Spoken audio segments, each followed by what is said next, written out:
What's up? Yeah. I have limited information, but.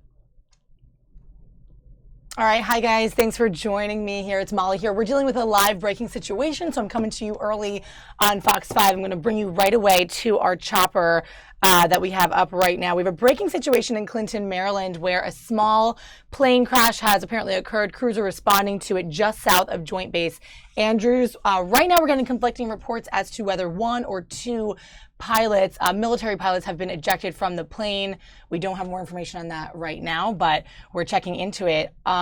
Looks like we lost our chopper feed there. I'm going to bring you this picture really quickly of the crossroads where this plane went down. We brought this to our air earlier. We're continuing to stream, continuing to get more information as we go here and here. Switching over to another photo is a picture of a firefighter responding to that scene. You can see the plumes of smoke there behind him. A small plane crash in Clinton, Maryland, or as we're hearing, just south of Joint Base Andrews. More info as we have it. I'm going to bring you back now to the chopper feed. Seems to be back up and running. See if we get a little sound on here. We don't, but as we have more and more reporters in-house to bring you more information, we'll bring that to you.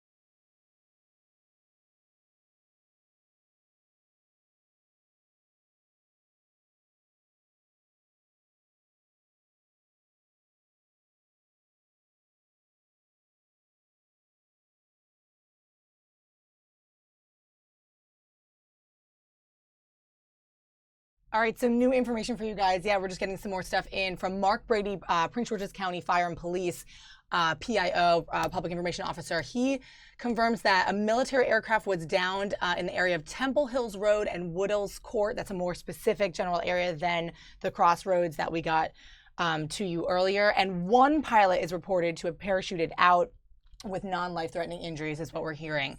So it's one, not two. I'm going to update that information. It seems to be that there are no life-threatening injuries, which is a great thing, but you're continuing to see this coverage of our chopper coverage going to the scene there. And as we have more, we'll bring it to you. Thanks for watching, guys.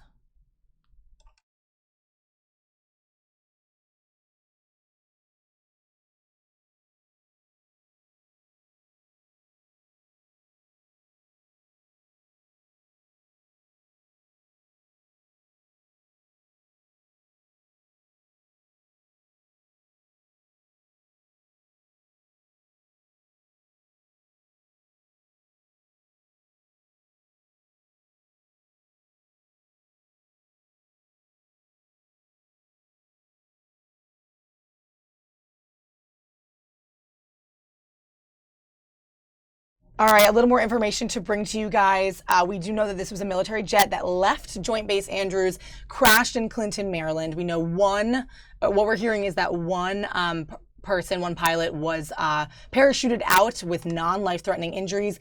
People in nearby homes, we're hearing that families in nearby homes are finding shelter in nearby schools. They were being evacuated from their homes nearby to the crash. So that is what we have for you right now. We'll bring you continued coverage of this as we have it.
All right, guys, if you're just joining us, welcome. You're watching a little bit of a breaking news situation here out of Clinton, Maryland. We had a small plane crash from a military small plane that was leaving Joint Base Andrews, crashed here in Clinton, Maryland. We have our chopper up trying to get you to that location to get you on that aerial footage. We do know that this was an F-16 jet. The pilot ejected from the plane using a parachute, and police and first responders have located him and his gear, or him or her. And we do know that nearby families have been evacuated from their homes and taking shelter in nearby schools. Trying to find some more information for you and efforting that right now. As we have more, we'll bring it to you. And yes, continue to watch us for live coverage.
And just to clarify for you guys, a witness is now clarifying that the actual plane did not hit a house itself, but after the crash, debris stuck to a home after the plane crashed in a wooded area. So it did not crash directly into a home, but some of the flying debris apparently have hit some houses. 14 houses have been evacuated. We're also hearing that families are taking shelter at nearby schools, and we'll continue to bring you more information.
All right, guys, bringing you continued coverage of this small plane crash over in Clinton, Maryland. Here's a picture of that smoke plume that came up after the crash. Apparently, this small F-16 is what they're confirming crashed in a wooded area, and some of the debris did happen to hit some of the surrounding homes. You can see in this picture that we have.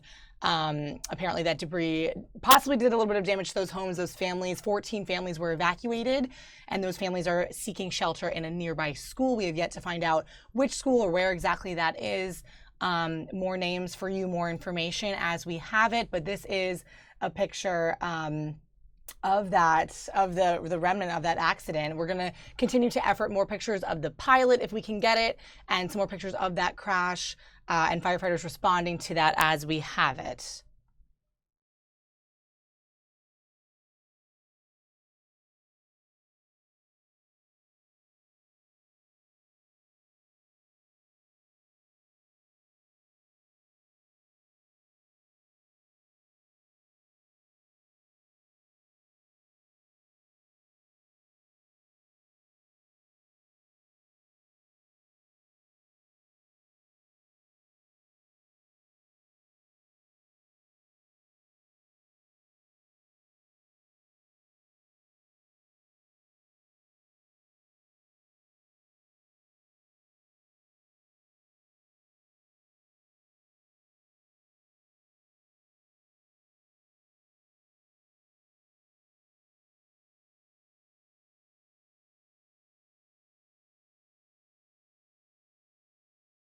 First thing the pilot said to me was, "Everybody okay?" I said, "Yeah, I don't think he landed in." All right, guys, we're going to bring you over to Melanie Allenwick, our reporter who is on this morning. She's over at the scene interviewing someone right now. Let's get that coverage right now on our live stream. Family, this is where we live. My neighbors live here, and that was it. Then I started talking to, I believe it was a sergeant who asked for my name and everything like that. So rescue for him was on scene pretty quickly? Yes, when I got, for the pilot, yeah. When I got there, there was it was a blue and white helicopter. And then I believe there was a military helicopter flying around. Uh-huh. But when I got to him, he was on his feet, and he was all right? He was aware of everything. Yes, ma'am. Yeah. His main concern, he asked, is everybody okay in the neighborhood?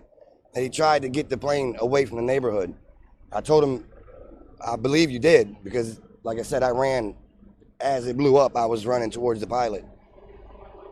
But he's okay, so everybody here is okay, so. Wow. Did you take any pictures? No, I was on the phone with 911 running, and I dropped my phone somewhere. Oh, no. So it's in the woods somewhere. Great. So in the woods back where? Can you show us? Yeah.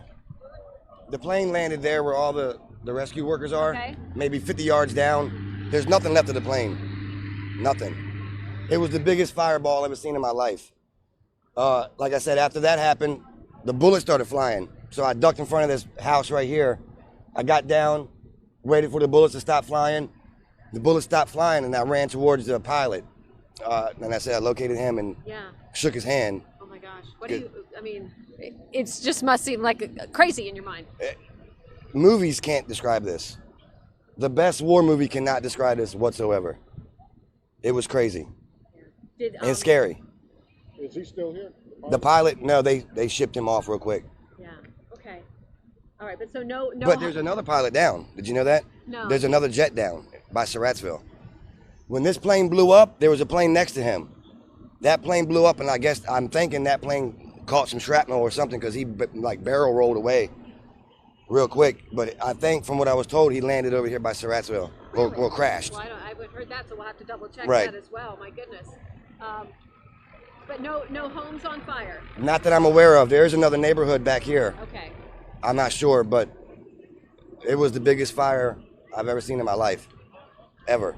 Well, Patrick, thank you very much. I Thank you, appreciate guys. you talking to us, and good work there. Thank you.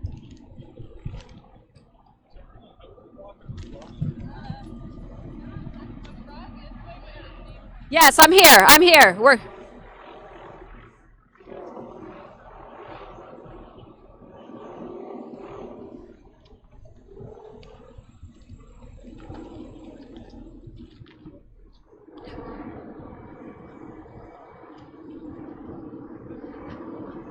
All right, well, we're ready to go. Yes, I can hear you. I don't know if you guys can turn around that bite we just fed. I got you. I got you. Did you guys see that interview we just did? I could grab him again. Where's Patrick? Hey, Patrick! Patrick! Yeah. Hold on. Patrick! Ugh.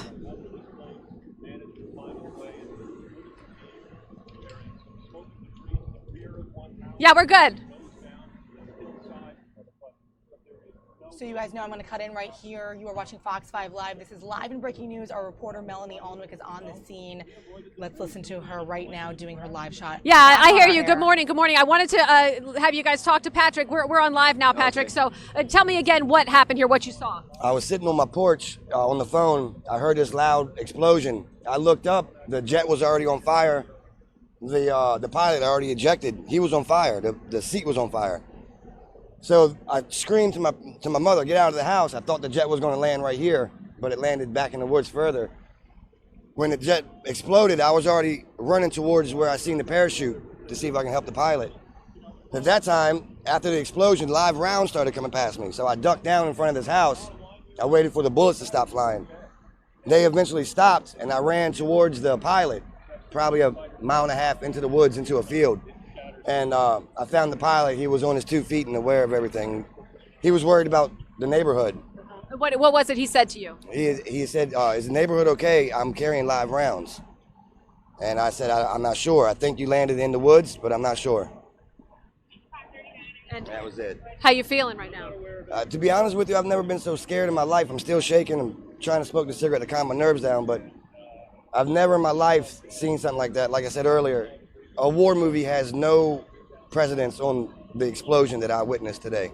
And you saw the plane? I saw the plane. I seen the pilot eject. I ran, talked to the pilot. It was, I can't even really put it into words what just happened. And but you said it looks like it's completely engulfed, nothing left? There's nothing left of the plane, I don't believe, no. Yeah, it was the biggest fireball I've ever seen in my life. Yeah, now I know you said you were so busy you weren't able to take any pictures or video. No, I actually lost my phone in the woods running towards the pilot. I got to find my phone sometime today, but yeah, I didn't know what to do. I didn't know if I should check on the neighbor behind me or go check on the pilot, because the pilot, to me, looked like he was on fire. I knew his seat was on fire, but when I got to him, he was okay. He was really worried about the neighbors. Right. And again, so when you saw the plane, it was already in flames? Yes, ma'am. The plane was in flames. In the front of the plane, there was another jet beside him that looked like maybe he caught some shrapnel or something from the other plane. He barreled, I believe, to the right and took off, and then this plane just nosedived straight into the woods. And you feel like the pilot intentionally found a clear spot? Yes, ma'am. Yes, ma'am. And he told me he was trying to direct the plane away from the neighbors, from the neighborhood. Right. And Patrick, tell me your last name again, Dodson? Dodson, D-O-D-S-O-N. Great. All right, thank you very much. I know I know that you're a little shaken up, and certainly most of the neighborhood here, you guys, definitely shaken up. But from that firsthand account from Patrick, again, we are hearing that it looks like that plane was on fire before it landed. Still got to check on those reports. He believes he saw 2 planes coming in, and then as one caught fire, the other banked away. And so we need to find out perhaps what happened to that second plane, if indeed there was one. Huge fire and rescue response here. We are seeing the fire chief from Prince George's County coming in right now. We also saw a number of people from the U.S. Air Force. We also saw Prince George's County Police Chief Hank Stawinski is here as well. So definitely it looks like there's going to be a lot of investigation going on here. Not sure. We'll have to check with explosive experts to find out if there is any concern in terms of fuel or in terms of if indeed that plane was carrying live rounds. But it was confirmed to be, I know you guys have already heard this, but I did talk with Air Force Public Affairs. They did say this was an F-16, 1 pilot aboard, nobody else aboard that plane, at least as that's what they're telling me at this point. But again, we do need to check and see about those reports of that second plane. So I'm going to leave it here, see what else we can find, and send it back to you guys.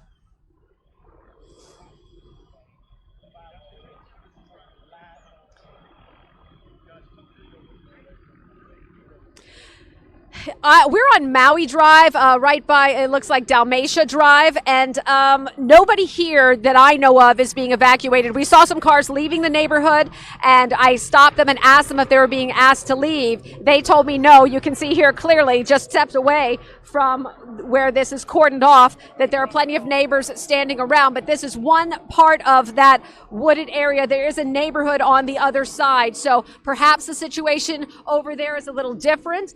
We were hearing over the scanner reports of a house fire, but on this cul-de-sac here, we do not see any homes that were affected by this plane crash.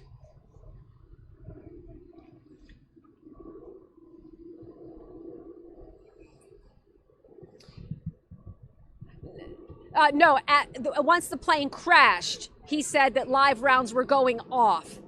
So if the plane was, and he said the pilot told him he was concerned because he was carrying live rounds, and that's what they heard as the explosion going off, those rounds going off as well.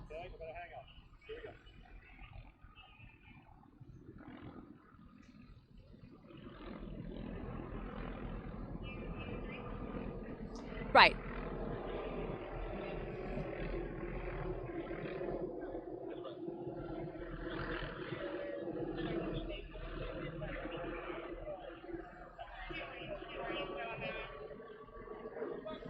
Right, so and that may be why initially we had heard that there may have been reports of more than one pilot involved, but when, again, I asked directly and several times to make sure I got it clear from Air Force Public Affairs that with this plane, there was one pilot.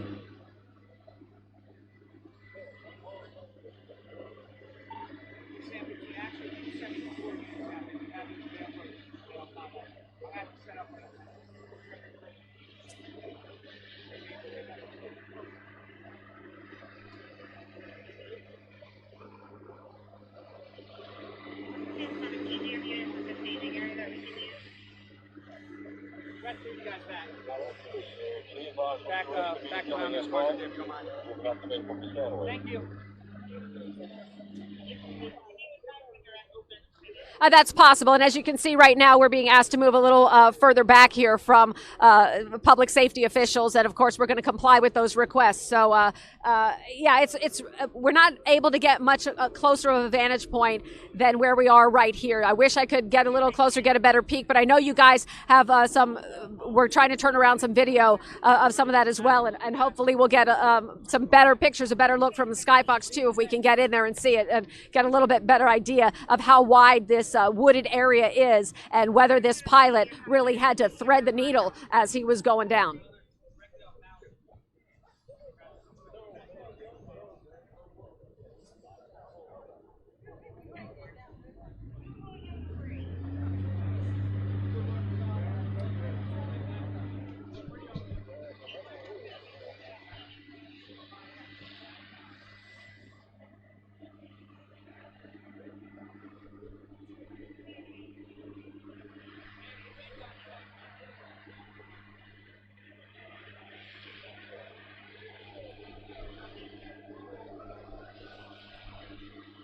Yes.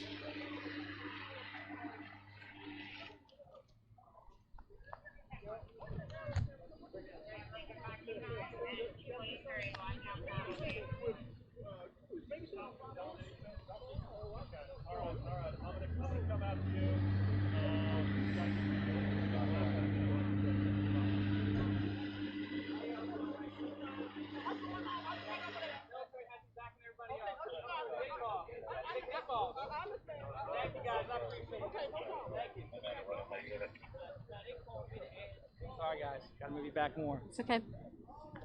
We're live. 525 advance, that's going to be enough. Thank you. 24. 14. I got more debris. That's all. Just the same house now. Just a corner here. Thanks a lot, guys. I appreciate it. We'll try to get you. They have a command post set up at Piscataway Road. If the media relations will be up there, they're going to inform you about everything they can release. Right now, I just got to secure the scene here. Okay. I can start there. All right, guys, if you are just joining us, you were hearing Melanie Alnwick, our reporter, there live on the scene of this F-16 crash. Apparently, there was one pilot. He was ejected with a parachute. If you heard earlier, Melanie interviewed a witness who said the scariest part was that he was concerned about the neighboring houses. If his ammunition, which was going to go off with the heat, would be harming any people or any families or any houses around that area. Apparently, the pilot did. As the witness told us, who heard from the pilot, he kind of directed his plane into an area that would be the safest for not harming some of those families. So we have heard that 14 families have been evacuated and are being held at nearby schools. We don't have more information on which schools right now, but we are going to continue to bring you this live coverage. We also have our reporter Paul Wagner going to the scene as well to bring us some more information.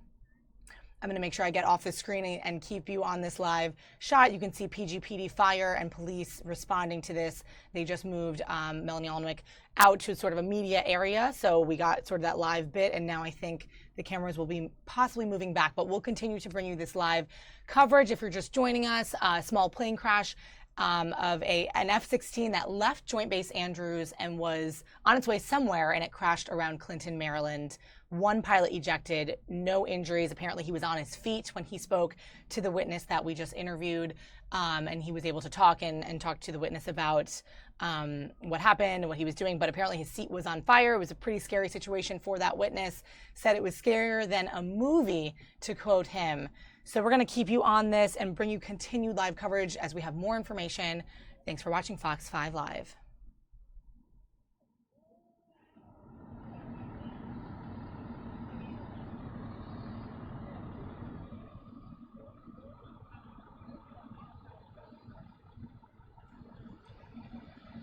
And in the corner of your screen here, you'll see Paul Wagner. We have him going to the scene as well. He'll bring us some more information on this crash.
Okay, guys, you are looking at live coverage of this scene. Continued crews responding, fire and police responding to this small plane crash in the wooded area. It's an F-16 plane crash. In the left-hand corner of your screen, right above, you can see sort of that smoke plume coming up. That is our chopper. Hopefully it gets a little bit closer. We can get a little more clarity on that, but you can see the smoke that came out of that crash in that wooded area in Clinton, Maryland.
Video that is apparently the crash site.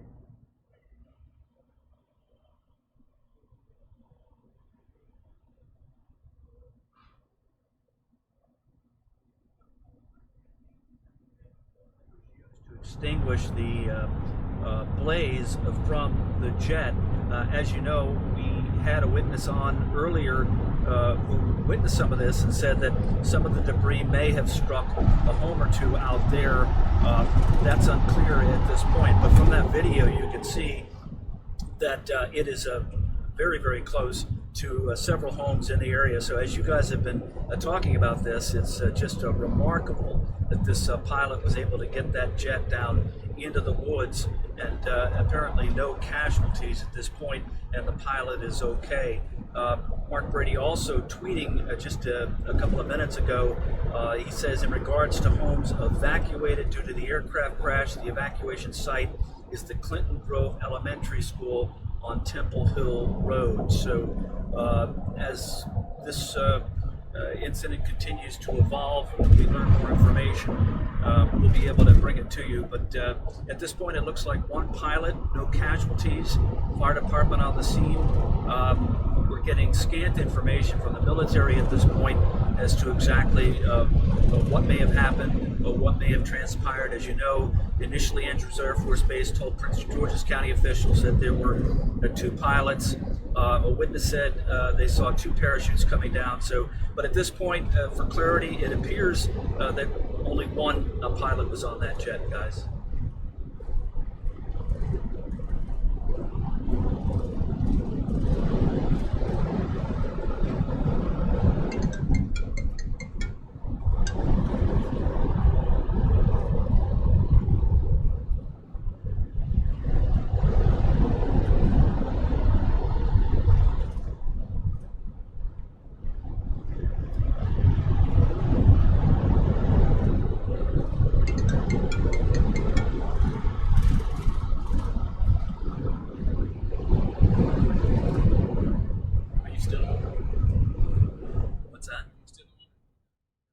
right, you guys just heard from Paul Wagner, who's in the car there, I think on the way to check out more details on this investigation and this scene. He gave us kind of what we do know. If you're just joining us, thanks for watching Fox 5 Live.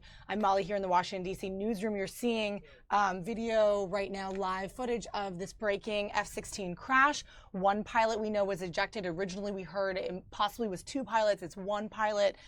Was ejected with his parachute, unharmed, landed or was on his feet when he talked to a witness that earlier told Melanie Alnwick that it was a very scary sight. It was like a movie, tons of smoke, the most scared he's ever been in his life, which is a pretty big statement, I thought. And you're seeing here sort of all the police responding, all the fire department response. This is raw and live video, so we're bringing it to you as it happens. Some footage here of the wooded area where that plane did land. Apparently, the pilot was concerned that, you know, he was hopefully landing in a safe space that wouldn't harm any of the nearby houses. With all the heat and the ammunition going off, he knew that that could be a problem, and apparently some debris did hit some of the houses. We'll try to bring you more details on that as we have it. But for now, you are watching this breaking footage of this crash. Once again, 1 pilot ejected, unharmed, was brought to a nearby hospital, is currently there, we believe, being checked out for injuries. We're going to continue to bring you more coverage as we have people there on the scene.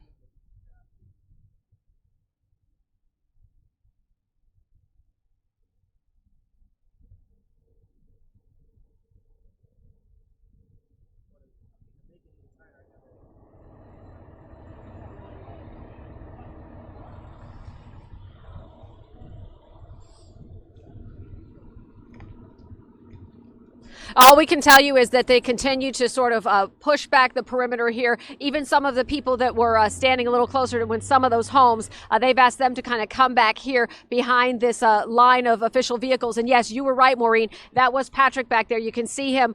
He is trying to show them where he says the pilot's seat is. So I guess they're still back in that field. And if that's the case, that's a pretty wide area. I'm going to step this way. Eugene can kind of pan across. If you see where they are here, then all the way back to where the fire response and the rescue vehicles are more in that field. So I have not been able to get that overhead view that you guys have, but I can just kind of see by looking at the tree line that is a very large wooded area back there. But we've seen even more military Air Force response here as well. We haven't seen a lot of movement, though, interestingly, from that little powwow right there in the middle where you see a lot of fire officials, military officials, police officials, not a lot of activity. Nothing's really changed. There looks like they're wrapping up some of the fire hoses here as well. So probably just kind of briefing everybody, trying to figure out what to do next. Obviously, the wreckage is still there, but it really was an incredible account that Patrick gave us as far as seeing that plane on fire in the air, then threading that needle between the homes into the wooded area, running to find the pilot. He said it seemed like he was on fire, talking to him, asking him if he was okay. And amazingly, he seemed like the pilot himself was able to kind of shake it off. But Patrick and the people in this area very, very shaken up by this.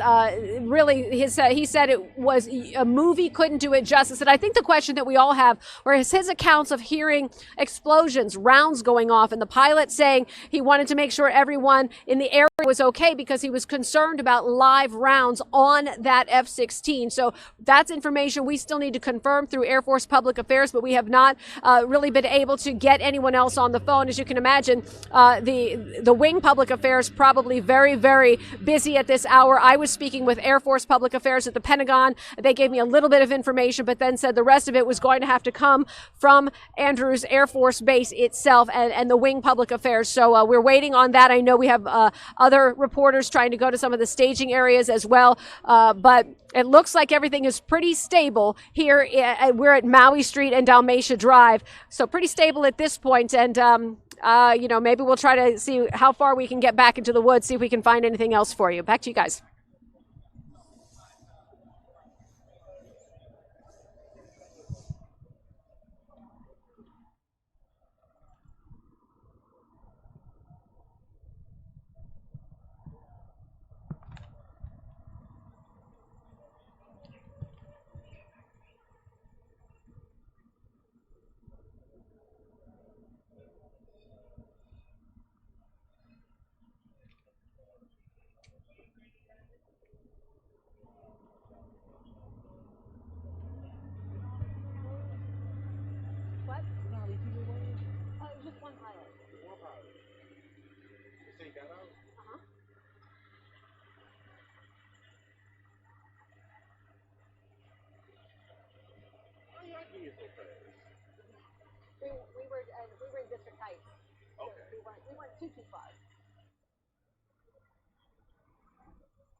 All right, guys, thank you for joining us for this continued coverage of the F-16 crash in Clinton, Maryland. I'm Molly here in Washington, D.C., live in our digital newsroom. So you are looking at this live footage of, you can see tons of police and fire response to this F-16 plane crash. And we were hearing earlier, we're going to get more information on this, that these pilots are trained to find a clear area in a wooded area away from homes, away from the public, to find a safer area to land.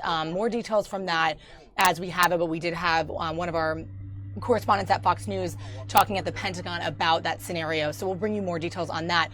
For now, I'm going to throw you quickly to an earlier tweet. If you guys want to see the plume of smoke that came, this was a picture that we got early on, right after the crash. And then also just breaking this tweet from PG, Prince George's Fire Chief Ben Barksdale on the scene there in Temple Hills Road for that military plane crash. He says fire under control, no major injuries. Residents, will be allowed to return shortly. So that is a recent tweet from the fire chief there in Prince George's. Back to just our live cam that is out there on the scene for you right here. And we'll continue to bring you more as we have it.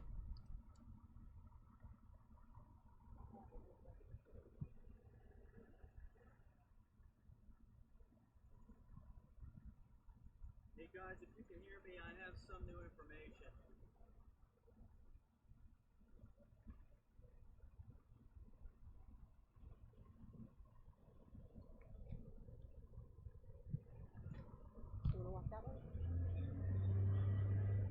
Trying to see if maybe they have the parachute over there on the ground. But they keep looking at something down there.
All right, guys, if you were just joining us, you're watching Fox 5 Live's coverage of this small plane crash, an F-16 plane crash in a wooded area in Clinton, Maryland. In the corner of your screen, that left-hand corner, you'll see Paul Wagner, our reporter, who is on the way to the scene to get some more information. As he gathers it and brings it back, we're going to try to get him to speak to us here on the show.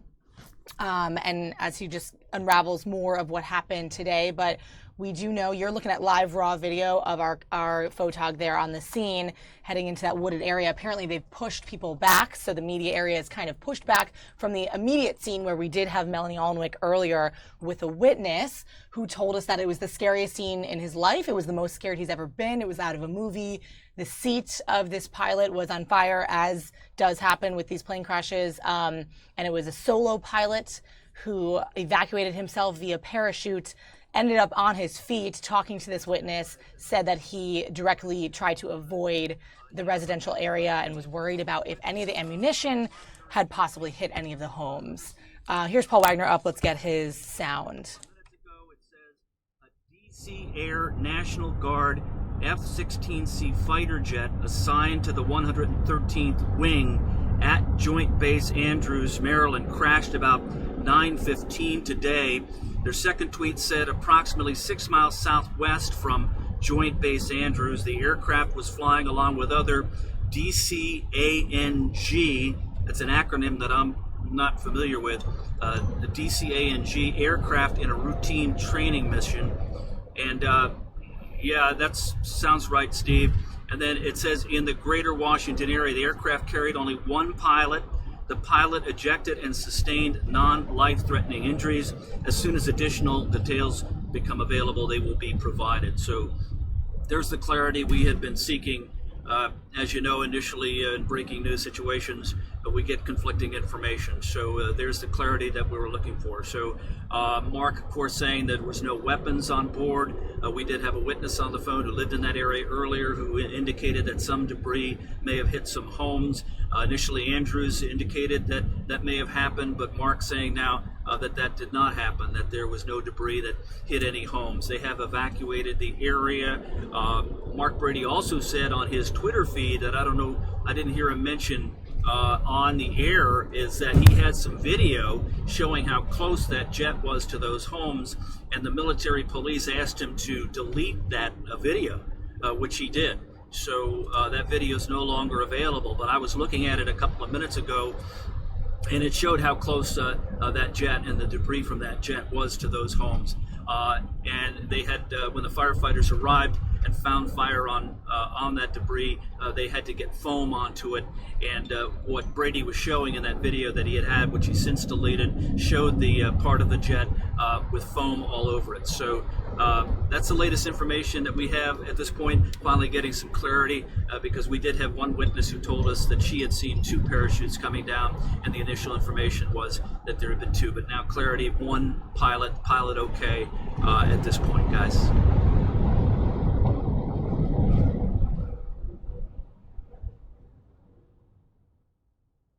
All right, guys, so not a whole lot of new information, but we did hear just then from Paul, who is on the phone and on our air right now on the broadcast, talking about how Mark Brady, the PIO from PG County Police, did say, and Fire did say, that no debris hit surrounding homes. It, in fact, that was sort of information that came out early, but it did not happen. And we will continue to bring you more information as we have it. 1 pilot landed safely, was on his feet, was brought to a nearby hospital. Let's see if Paul has any more information for us.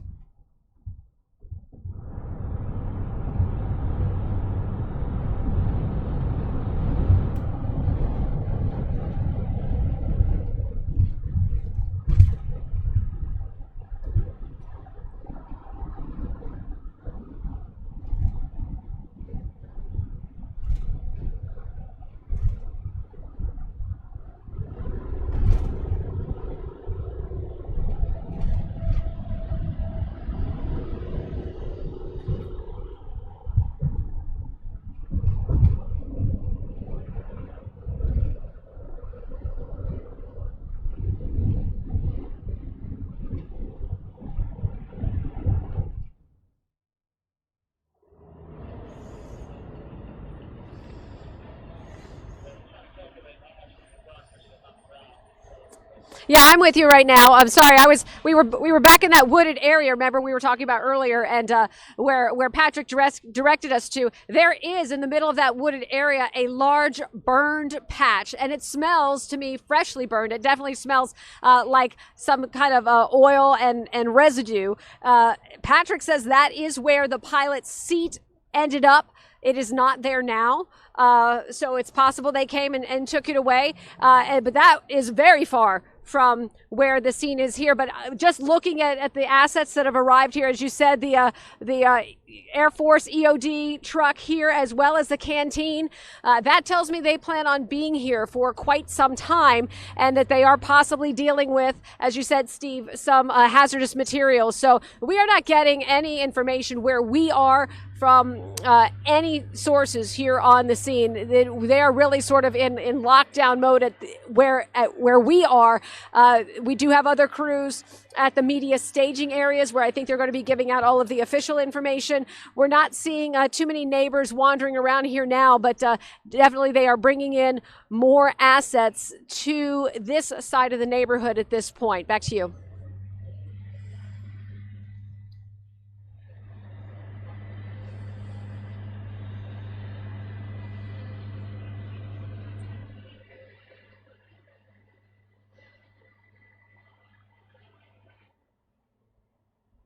No, I don't feel it either, to be honest. There's a very, I don't want to say casual, but business-like stance. Certainly no sense of emergency or alarm or them trying to scramble and push people back, letting homeowners pretty much at this part go about their business. But it definitely looks like they're getting ready to settle in for the long haul here.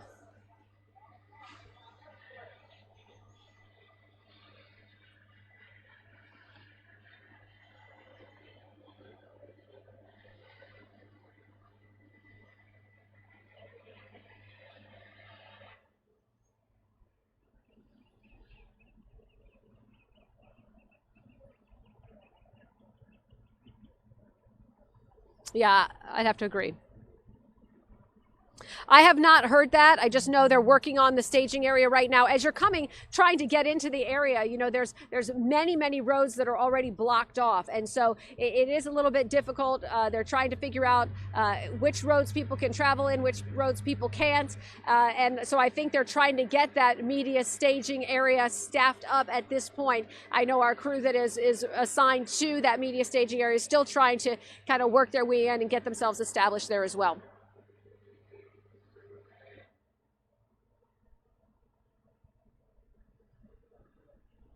Sure will.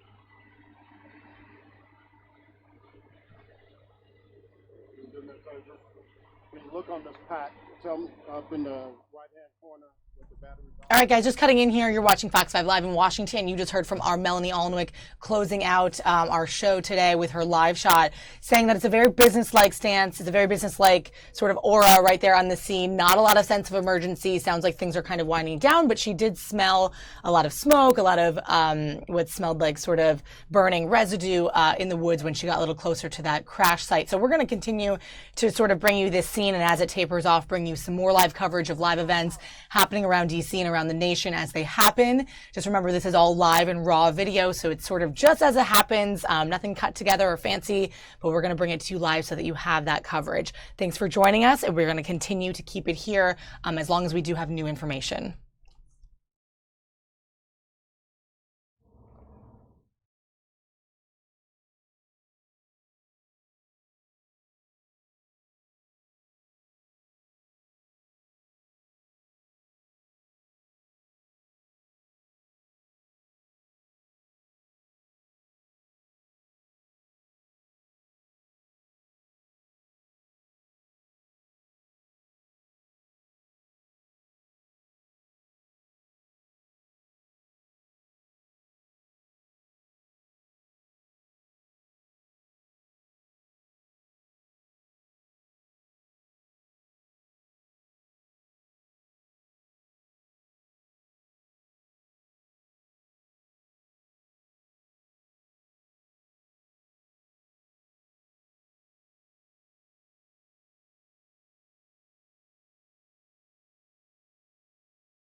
start this way. All right, guys, this is our Matt Acklin. He's live on the scene near the crash, we believe. We're going to see what he has to say as well. Coming up next, this is your raw live feed of Matt Acklin, our reporter, also ran to the scene to get some more information. I think he has a witness with him.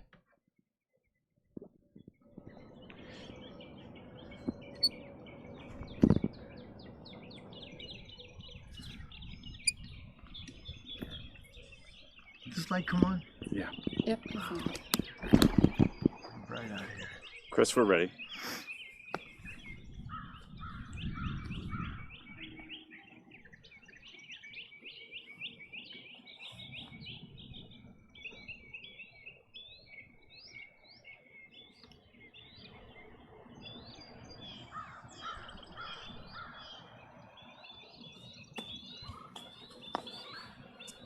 Ready, ready.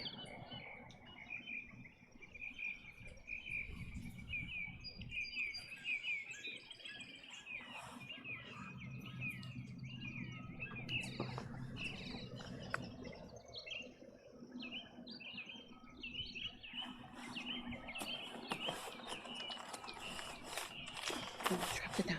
Uh-oh.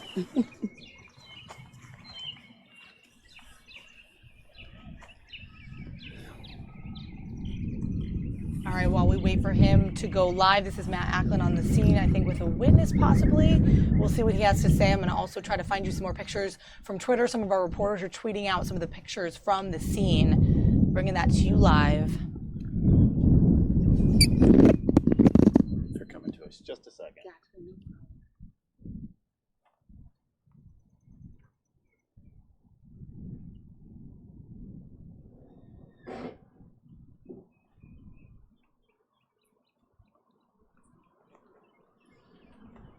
The trucks are still going around.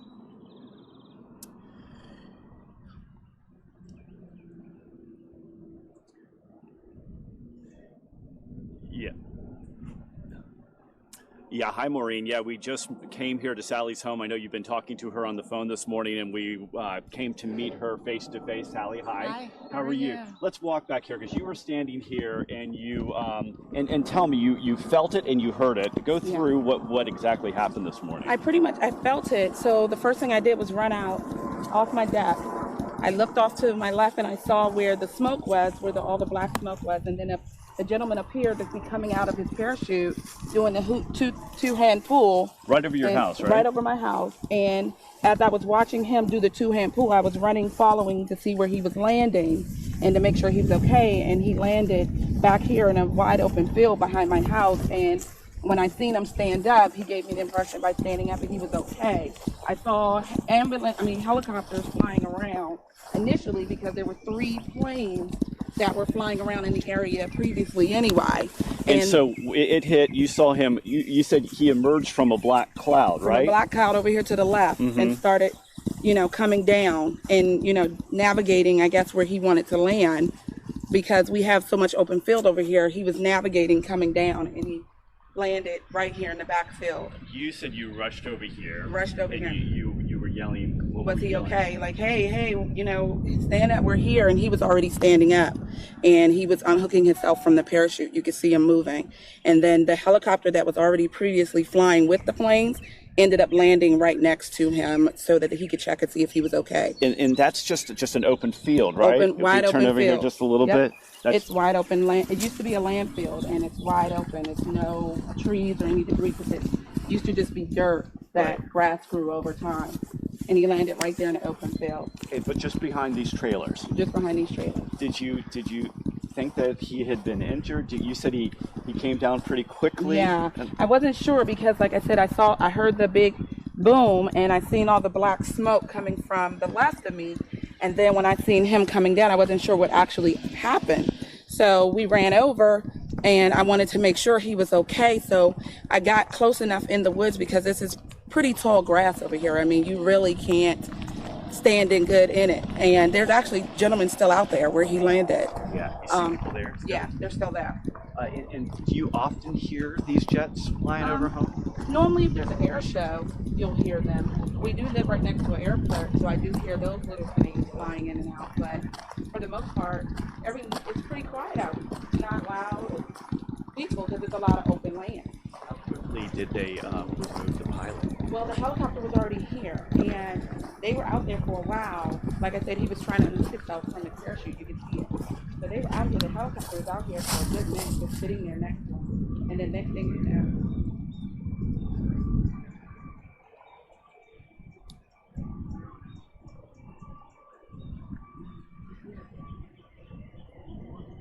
you guys hear me now? Test 1 2 3 1 2 3 4 5 1 2 3 4 5. We'll stay still. Level 1 2 3 4 5. Level 1 2 1 2. Testing testing.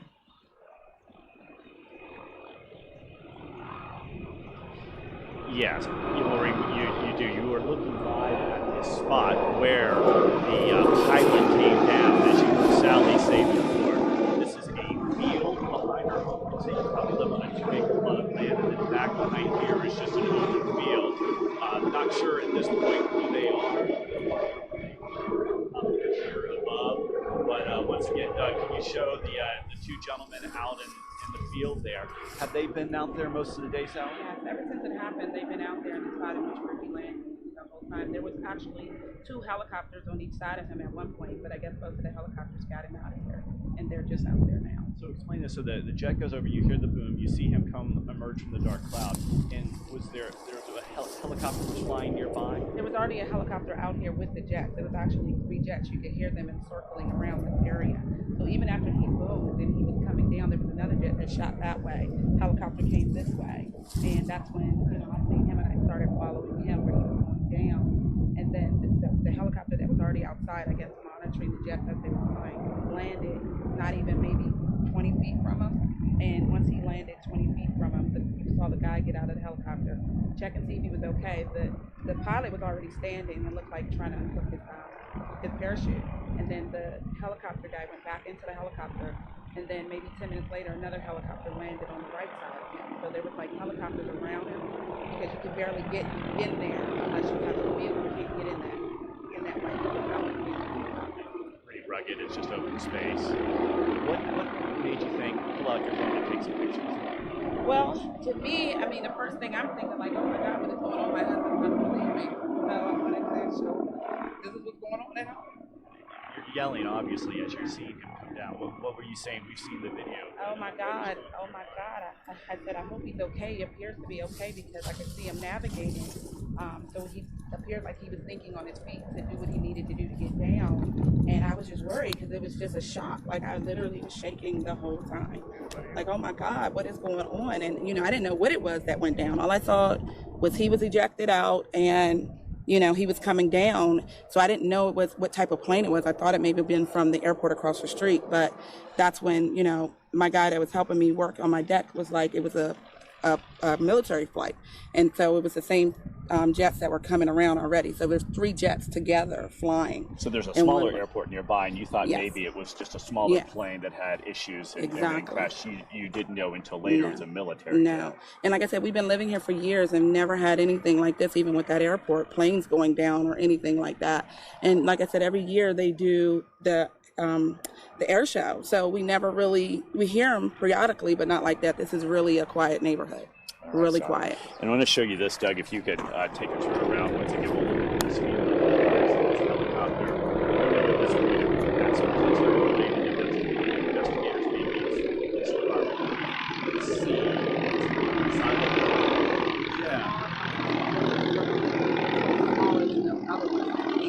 There was a black helicopter, 2 navy blue helicopters, and then a white one with white blue stripes. So there was a total of 4 helicopters after.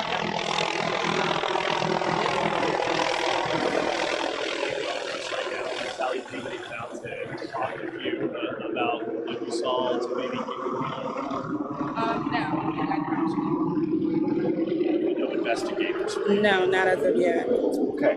All right. Well, so just to recap here, we have investigators here on the scene. We see two. You see any more than No, that? I just see two two there. right there. Helicopters circling above. Once again, happened this morning. You were out working on your deck, Yeah, weren't you? yeah. I've been out since about 7 o'clock this morning. You know, I take my dog out first thing, and nothing like this. You saw the jets. Like I said, they've been flying all morning. And then you hear that boom. You heard the boom, and you actually said your house shook. Yeah, my whole house shook. My dog even started barking. That's how scary it was. And I was like, wait a minute, what was that? And, you know, it appeared like maybe it was an earthquake or something. And that's when I ran outside and I seen the smoke and him coming down through the smoke.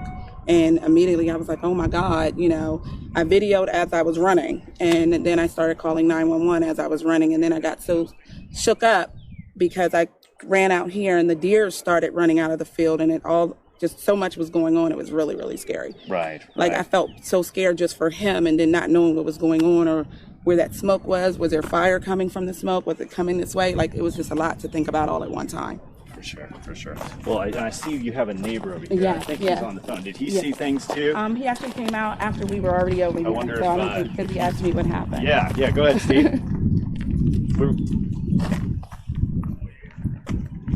She has a question. Steve has a question for you. Hey, Steve.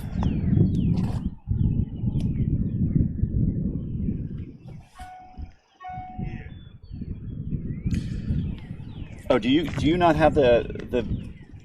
Oh, okay. We'll get this.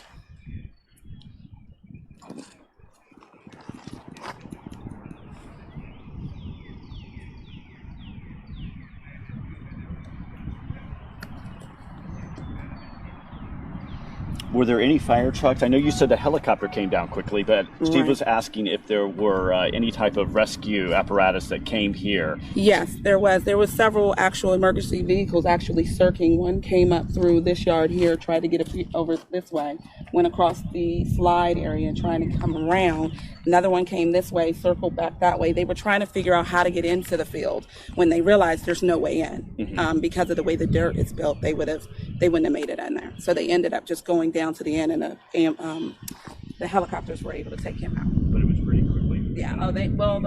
I would say the helicopters were here first. It might have been maybe 25 minutes before the fire trucks and ambulance started coming. Because put it this way, I was on the phone with 911 and I didn't hear anything for a while. But the important thing is that the helicopter was right here. Yes, it was already out here. You would have probably had to run out into the field yourself. Oh, that would have been rough, but I would have tried to get out there as much as I could have, because it's a really deep retrain over there. Like it's really a lot of ups and downs, and not that soil is not a solid soil to be on. Right. It's not solid. It used to be a landfill, so it is. It was made at that point. Sounds good. All right. Well, you guys back in the studio, we still see some investigators here. I imagine that they'll be here for a while. Maybe they're still collecting some things left from the parachute and maybe from the pilot there, and conducting a full investigation. The way I understand it, this will be an investigation conducted by the military and other crashes, as you well know. Other entities of the government investigate these things, but we don't see any apparatus around here. It's probably likely that they're over at the crash site, which would you say is about how far from your house? The crash site, if you go through the woods, if you go the street way, of course it's a little ways around because you got to go around, but through the woods, this wood is about a mile long in between the communities. Oh, so you so would it's say not that even it's there. a good distance where the plane is. Yeah. And did you see the smoke coming up from the plane? Yeah, it was black smoke initially, and then it turned to be white smoke. Yeah. So I was able to see, because like I said, he came out of the cloud of smoke because we didn't even see him at first. So the cloud of smoke was in the sky. It wasn't coming from the crash site, right? Well, you saw it go up. Saw it go up. So when the plane went down, you saw a poof, and all this black smoke was rising, and the next thing you know, you see him coming through the smoke, trying to, navigate his way back down. All right. And did you get pictures of the pilot? I did when he was out on the field by himself before any helicopters got there. All right. So Steve and the rest of you there will try to get these pictures back to you right away and send them in, because you're going to want to see all of this. And we'll talk to Sally a little bit more, but she really did describe the entire scene outside working on her deck, and that's when it took place. And now investigators are in her backyard. It's a quiet neighborhood. I will say there's it's very peaceful out here. Not a lot of houses, but it is a small neighborhood. So fortunately, once again, that this plane didn't come closer and hit one of these homes here. Back to you guys. All right, guys, so you just heard from our Matt Ackland, who was there with that witness, Sally. And I want to bring quickly to your attention, in the left corner of your screen is a tweet from Melanie Alnwick, who was earlier on the scene. And this is cool. This is the actual burned patch that she says a witness told her where he saw the eject seat sort of land. And I guess they put that fire out. Like she said, it smelled like burned residue when she went closer to it. So that's a picture that she tweeted out. Also, I'm going to jump over now to a video from Sally, who you just saw being interviewed by Matt. Take this off really quickly. Show you this video. This was the initial video that she took when she ran out. You can sort of see the pilot in the background there. See what you can make out. It is a rough little video, but she got it there. I believe that dark object is possibly him or something in the background there, but she ran out to the woods to get whatever she could. And once again, if you're just joining us, we're bringing you continued coverage of this F-16 plane crash in Clinton, Maryland. It was leaving Joint Andrews Base, and we have a few reporters there on the scene to bring us live updates. So we'll continue to bring you that. But just rounding it out with this video from Sally, the witness that you just saw, interviewed by Matt on the scene. Jumping it now back to our camera that is there live on the scene. You can see continued fire and police presence. Like Melanie said, they're treating this as a business sort of investigation now. Military personnel also on the scene investigating. Less of sort of an emergent sense now. But as we have more details, we'll bring that to you.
Oh, did he? Oh.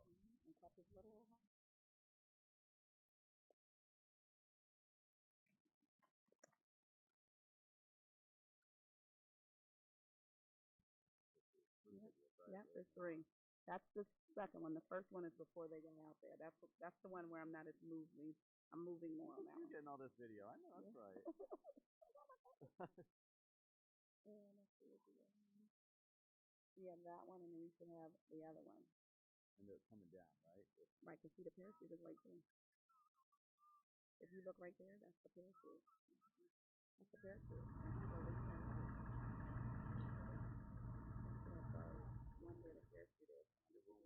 All right, bye.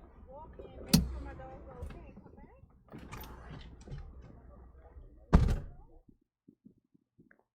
So there he is there, and the parachute is over there. There's the parachute. And then he still had his helmet on. See the parachute there? And then he's like right there. Oh, okay. So I got him really close, but if I stop moving, because I was going through the woods trying to get over there, I could show him a spot where he can get past the trees. So that's where we were.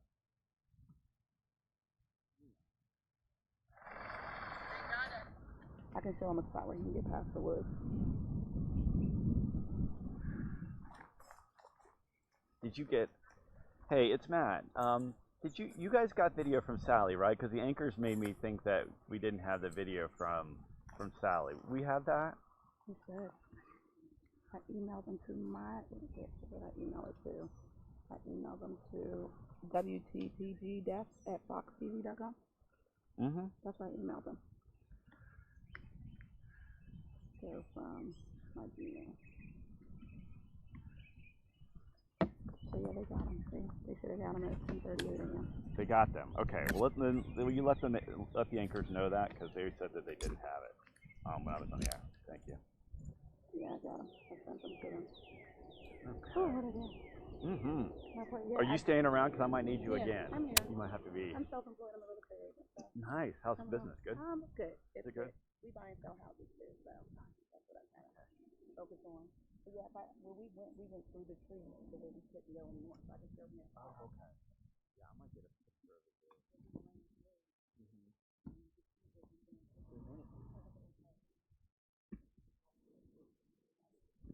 Okay.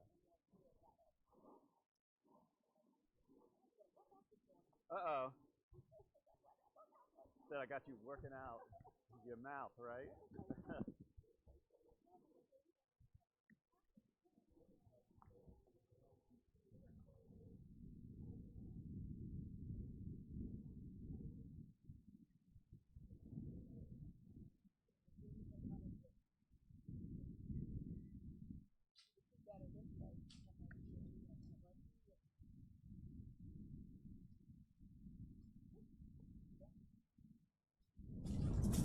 Got up here.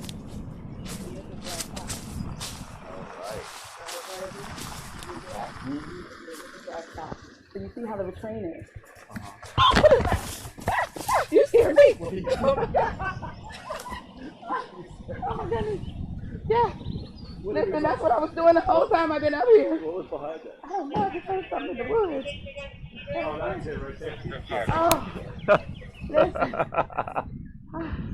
But yeah, that's military out there. But you see how it goes down and up? Yeah. And it does that all throughout it. All right, guys, you're watching Matt Ackland Yeah, right here. live How you with that doing? witness, Yeah, Sally. Bridges We're going to see military if he just gets asked more me to push you information. back to Steve Road Looks like if- she's if taking him possible. through the Could you get your woods. pictures and then, Stay with I gotta us. go take that off. Oh.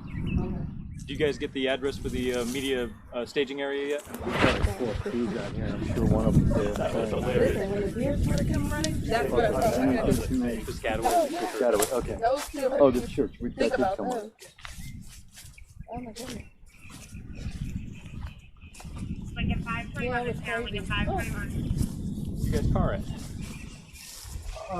In the driveway of that home over there.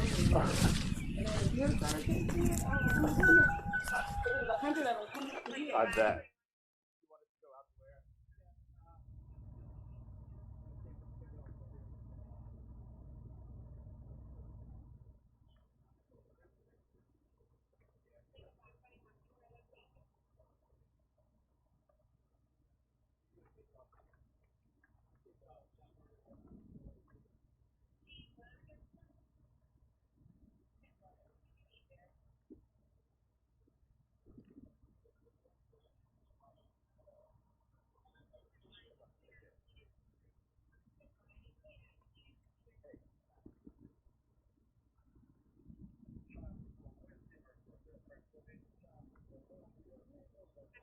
Okay.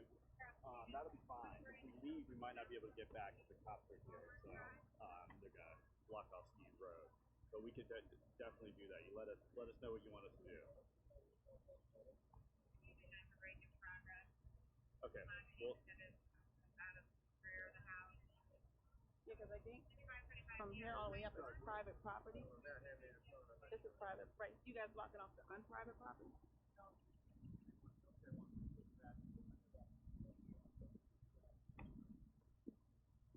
You can still hear? You still have IFC? I do. Oh, okay. I do. But,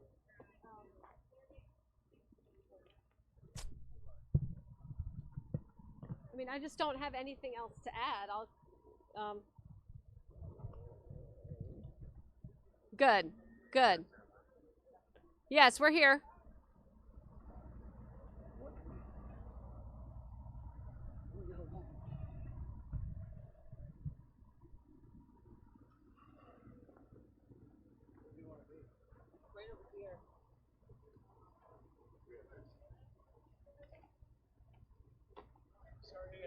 I can hear you.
Yes, hi.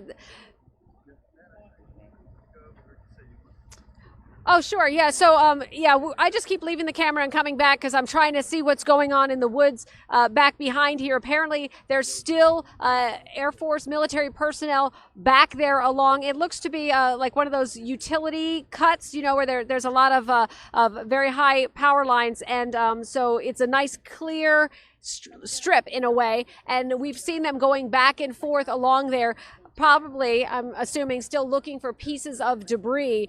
As I mentioned before, there's one spot there that looks like it's kind of freshly burned where eyewitnesses told us that's where they saw the ejection seat. But I didn't personally see any debris back there. And I know you guys have put this out that, they're telling people in the area, if you see anything, don't touch it. There's a number to call. But the contingent of fire and rescue personnel here continues to grow, but really, a very stand down presentation, I would say. If you look at them, you see they're, shirt sleeves, listening intently, but not a lot of frenzied activity here. They've brought in the Air Force ordnance disposal unit. They've also brought in the Red Cross and some canteens here. So we know that they're kind of getting their plan together and settling in for the long haul.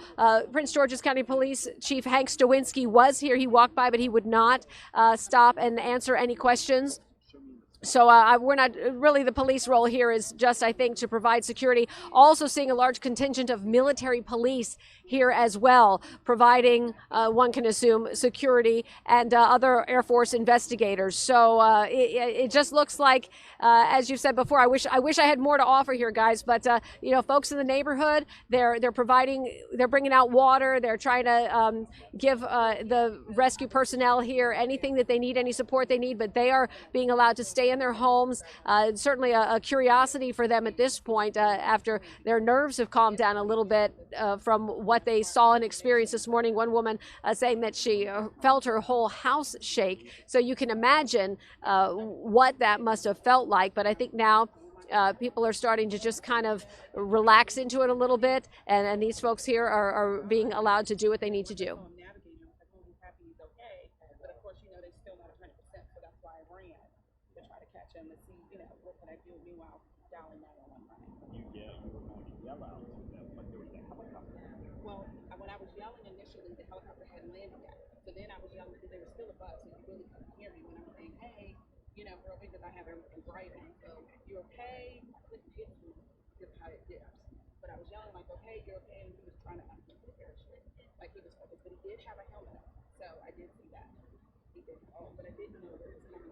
You guys are continuing to watch this behind the scenes. I'm Melanie Alnwick on the site of this F-16 crash. We have reporters that are there covering all angles of this. Stay with us for this continued coverage. We'll bring it back to Melanie here. She's speaking with our anchors on air. I'm not hearing that from neighbors. I think a lot of them are used to the military presence here being so close to Andrews Air Force Base and having the jets fly over on a regular basis. So even a couple, you overhear them talking back and forth to each other, and they seem to be kind of, they're thankful that the pilot was able to find that safe landing place and to make that happen. Very respectful of that pilot's skill, but no, I'm not hearing any larger concerns from the community at all about their presence close to the Air Force Base.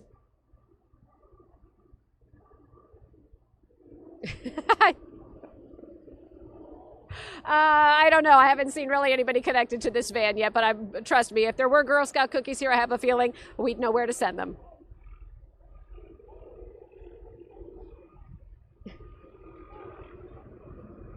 Yeah.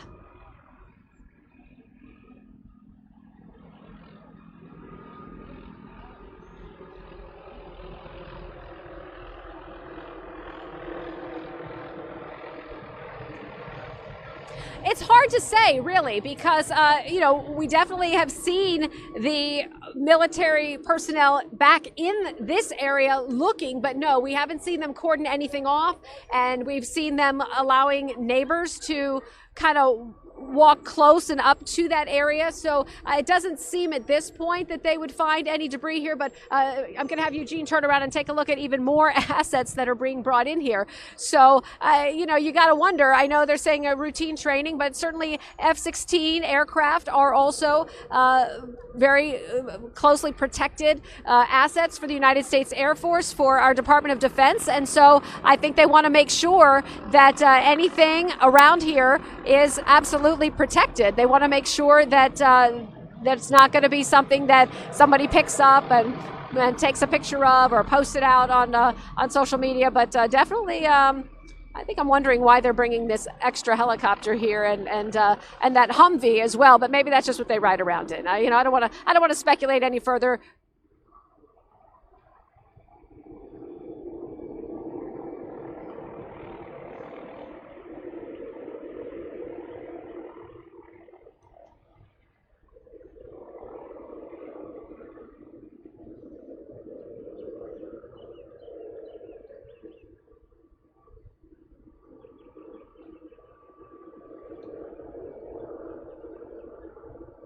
I wish I could tell you the answer to that, Steve, but really from where we are, this is all we can see. So we don't really have a sense of how far they are searching or what the debris field is. Hopefully you guys get a better picture of that from Skyfox. I'm not sure. One thing that I was thinking of as, you may have addressed this as well, but one thing that I was thinking about as we were talking about those eyewitness accounts that the helicopters were here very, very quickly. It's quite possible that pilot called in a mayday and then began to find a place to land. So we don't know where that mayday came in. We don't know how far the pilot was going, trying to make it to a safe place to land. And it's quite possible that he was able to give the helicopter personnel a good beat on his location. And that is why they were able to get to him so quickly. It seems to be a reasonable scenario, let's put it that way, as opposed to suddenly an explosion and then having to call in.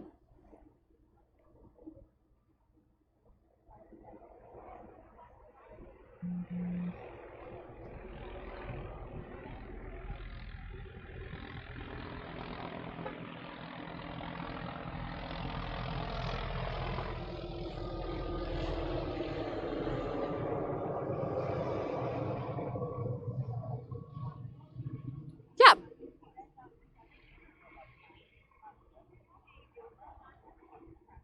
Yes. No. Well, all the MPs that we've seen, coming in here this morning have been heavily armed. I think that's just part of their standard issue equipment.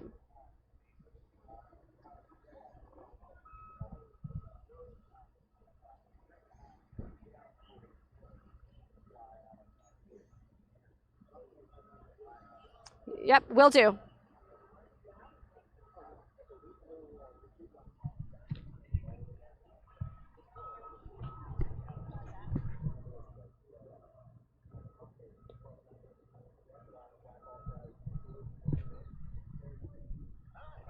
I don't have a whole lot of options.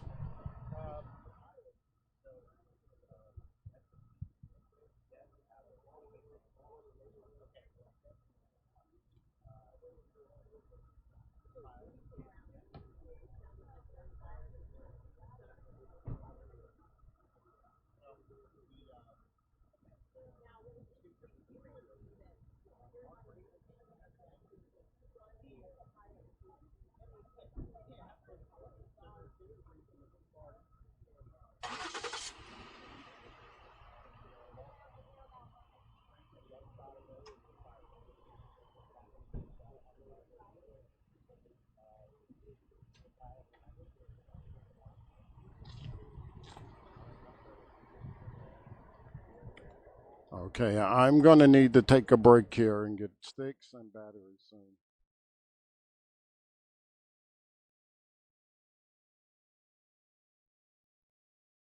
All right, guys, thanks for joining us on Fox 5 Live. I'm Molly here in the newsroom. So I love this shot. This is a cool shot that one of our photographers has with his live camera. A couple updates from Mark Brady, the Prince George's Fire PIO. He was tweeting out earlier that RE, the crash, if anyone in the community finds what they believe to be part of the aircraft, for them not to touch or move it. and also just reconfirming that the pilot did parachute out and is being currently evaluated in the hospital. He's in good condition. So we continue to have reporters there on the scene getting eyewitness accounts and other information. We're going to continue to bring you that live as we have it. Thanks again for joining us. Feel free to communicate with us on our live stream and engage with us on that chat.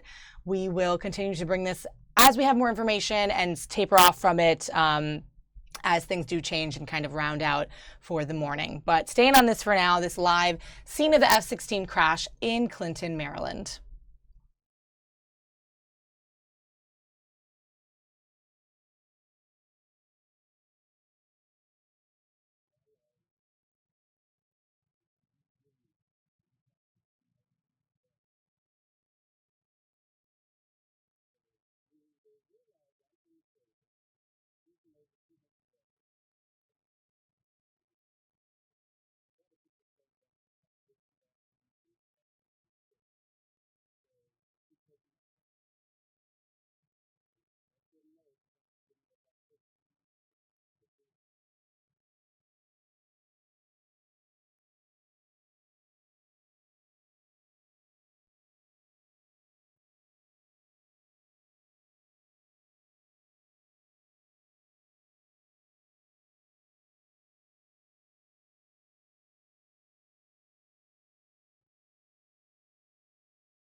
Doug, they're about to take me.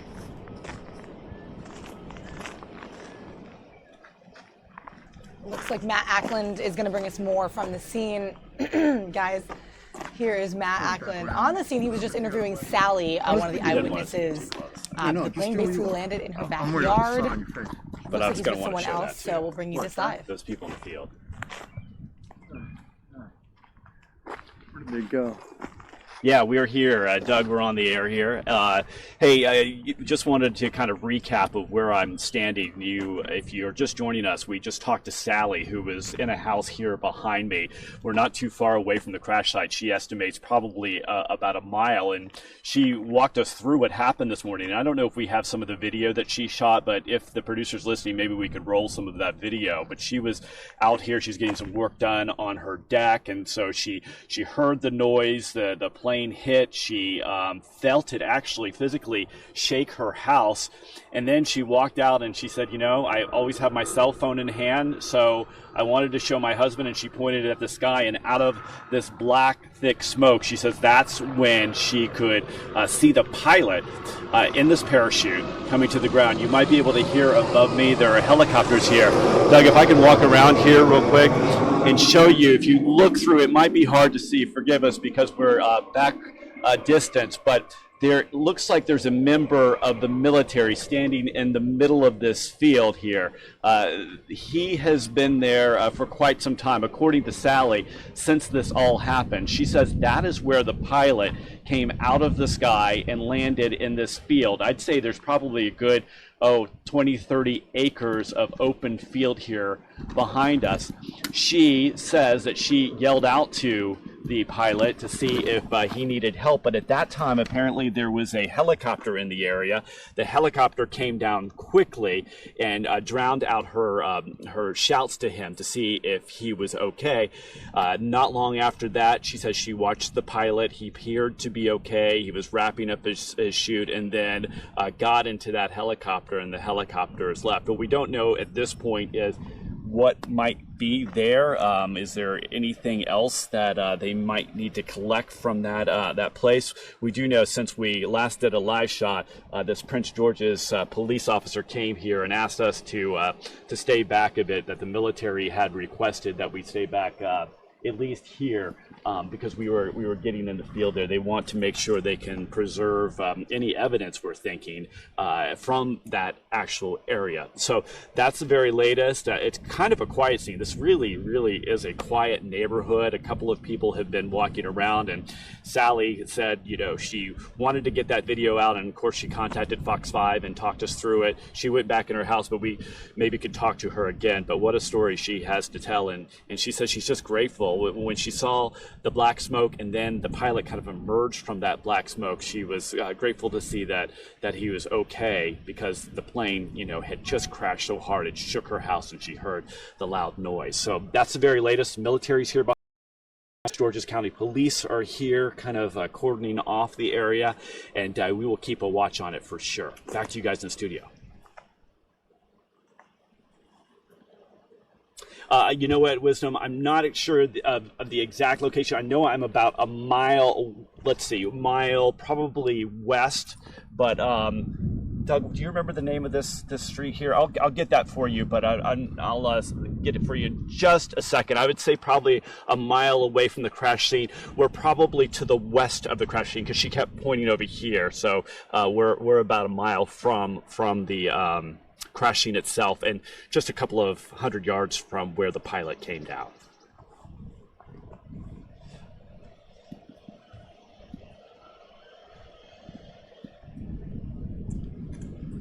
They asked the police department to kind of cordon off this area, because this is obviously private property. So the homeowner says we can be here, we can be here. It's over there, closer to where the pilot is down. That, I believe, don't know for sure, is owned by someone else. We don't know who the owners are of that property, so they're keeping us off that area to secure the scene. So I think the military saw us getting close and asked that the police come here and cordon this area off. But as you well know, when it's private property and the owner tells us we can be somewhere, so we're standing here with Sally's blessing.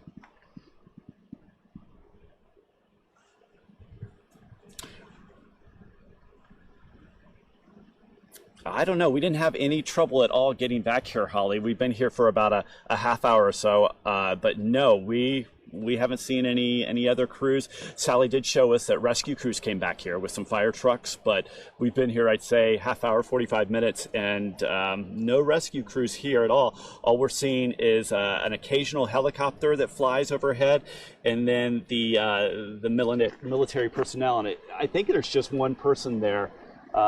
It appeared earlier that there might be two. And then, of course, we have the Prince George's County Police officer who's stationed right beside us. I couldn't remember the address.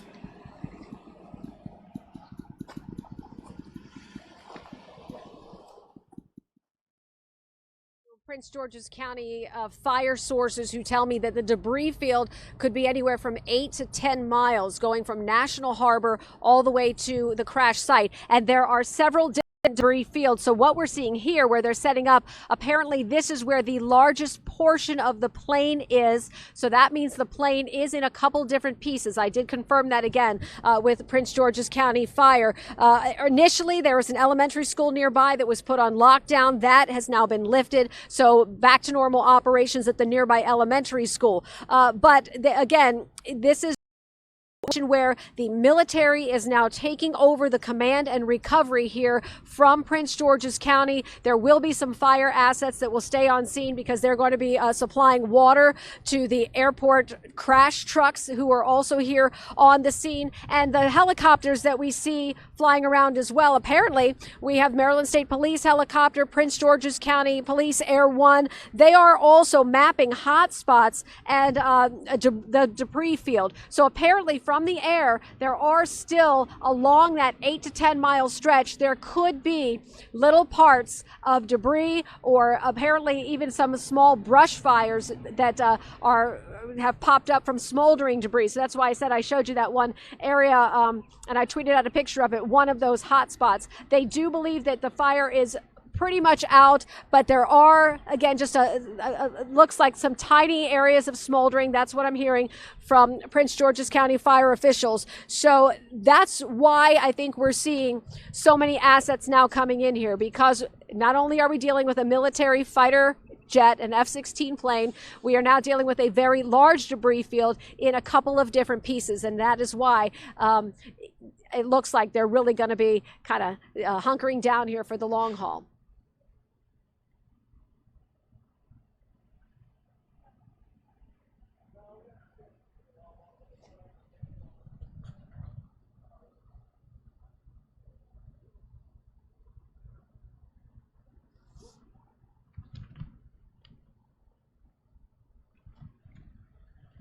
Eugene has to go and find another battery.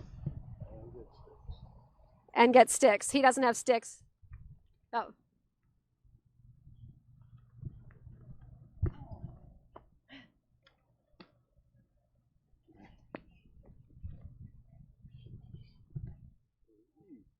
So I don't know when I can talk to them and when I can't. Yeah. I mean, aren't you supposed to take my audio down?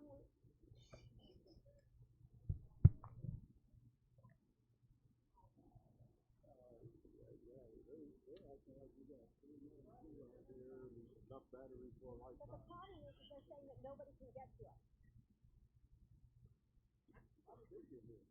They walk here, so they park somewhere else and walk in. That's what I'm telling you.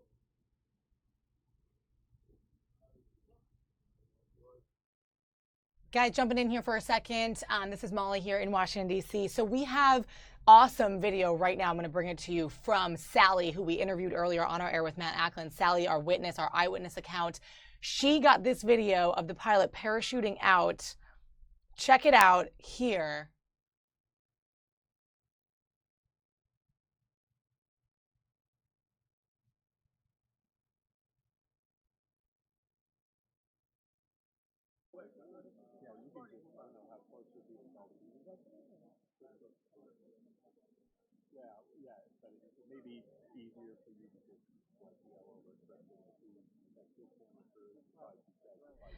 All right, guys, I don't know why I didn't have sound on that, but trying to get it for you. She was taking it in the moment of this. You can see that parachute right there, and our anchor, Steve Shenevy, tweeted this out. So I took it from his Twitter, and then also Tom Fitzgerald, our reporter, tweeting it out, taking it from social media here. That is live picture of what happened when the pilot parachuted out of his F-16 earlier today. Now back to this live footage of our scene.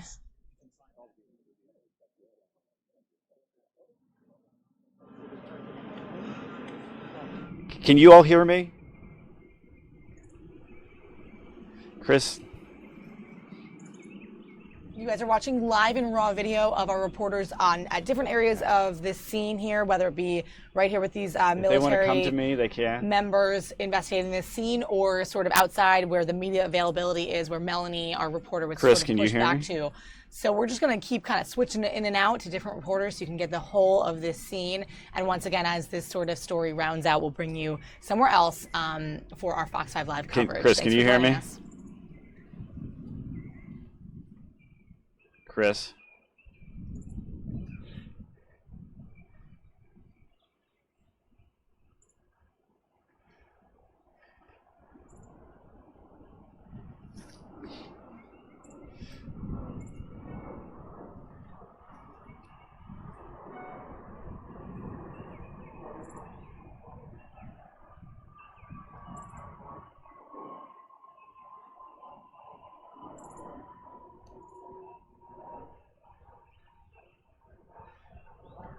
One of them looks like he's coming here, man. What's that? One of them looks like he's coming this Hey, way. Chris? If you want me to talk a little bit? Chris? Chris?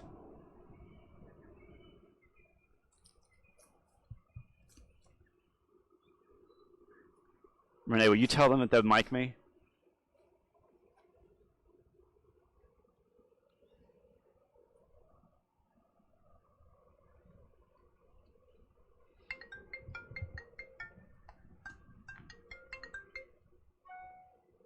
Hello? Yeah.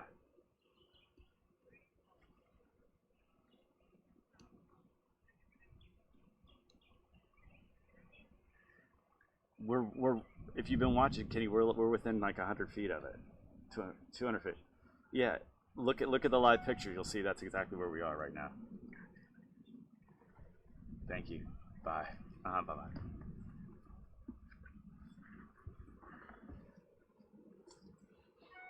One of those guys is walking up towards. Can you have them come? Can you tell Chris to listen to me? Move over.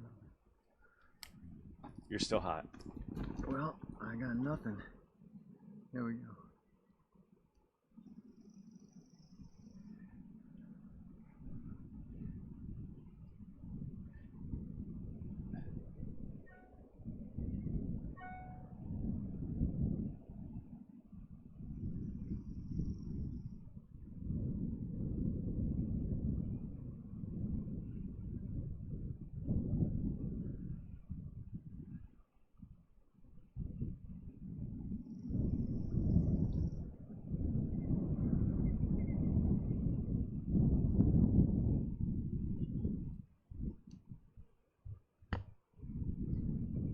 Hey, can you top line Chris and tell him to talk to me in my ear? Thanks.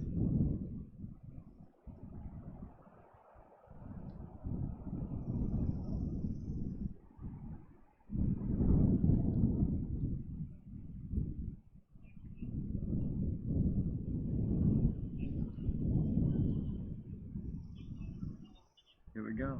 Here comes one of the guys. Get your mic ready. There it is.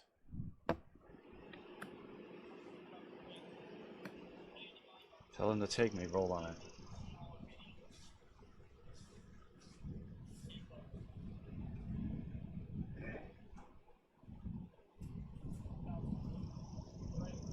They don't want to move back, sir?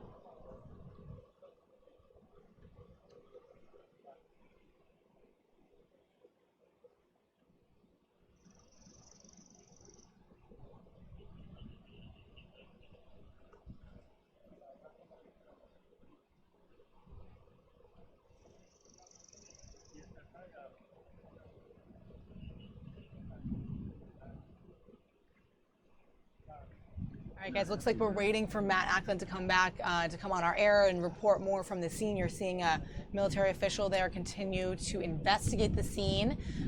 Quickly, I'm going to bring you over to a screenshot of a tweet of that same video that I showed you earlier. This is from our anchor, Steve Shenevy, who's continuing on the air right now with this whole investigation. He shows, he took a screenshot from that video showing the pilot. You can see him parachuting out there, that picture, and you can see the military chopper in the background, military chopper there to rescue that pilot and the nearby houses. So it would be cool to kind of get another angle, a picture from that chopper itself. But interesting photo there, and like I said, originally taken from that eyewitness account from Sally Anderson. Going to bring you back to this live video that we have here. Matt Ackland is on the scene. We have some other reporters on the scene as well. We're going to bring you their information as they have it and continue to keep you up to date with DC coverage.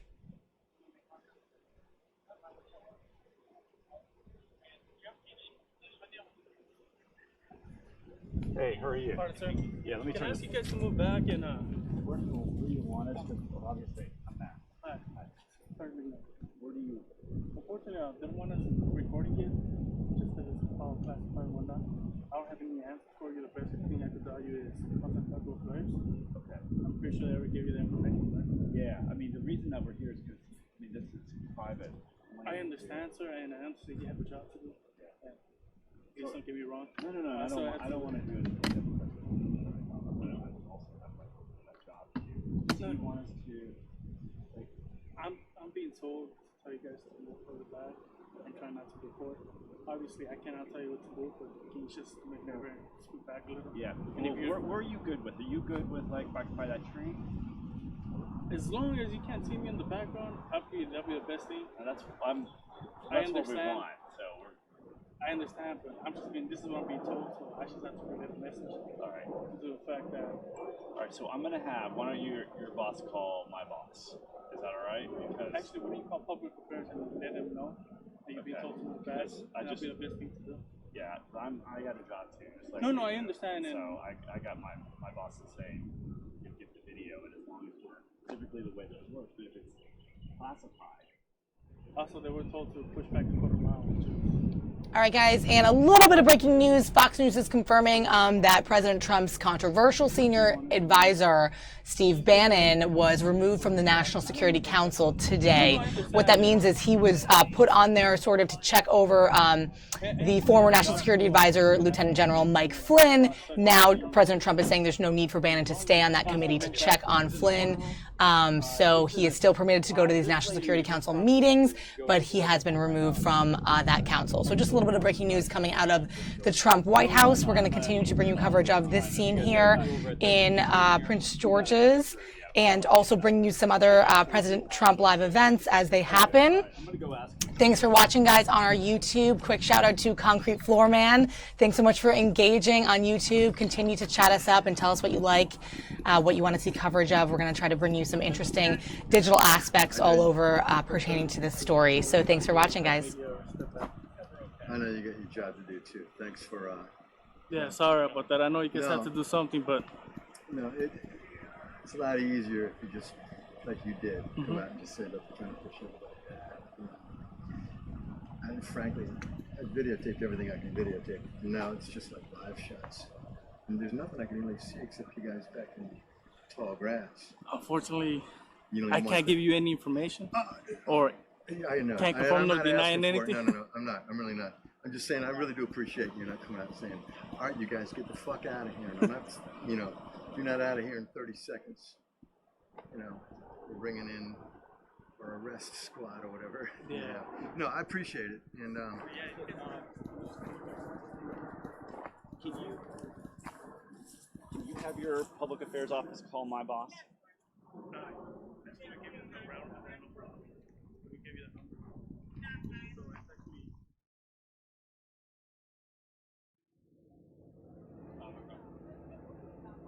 Switching over here, we have Paul Wagner on the scene, you guys, from a different angle. We're going to see what he has to say. You're watching the live raw video of him talking back to our studios.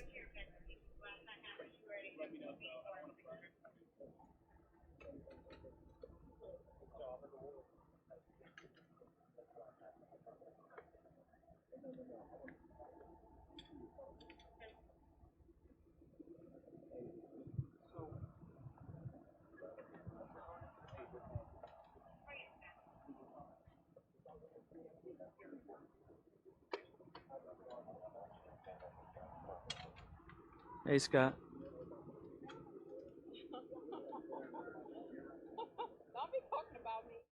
Of a plane crash in the 4700 block of Wood Elves Way, Woodelves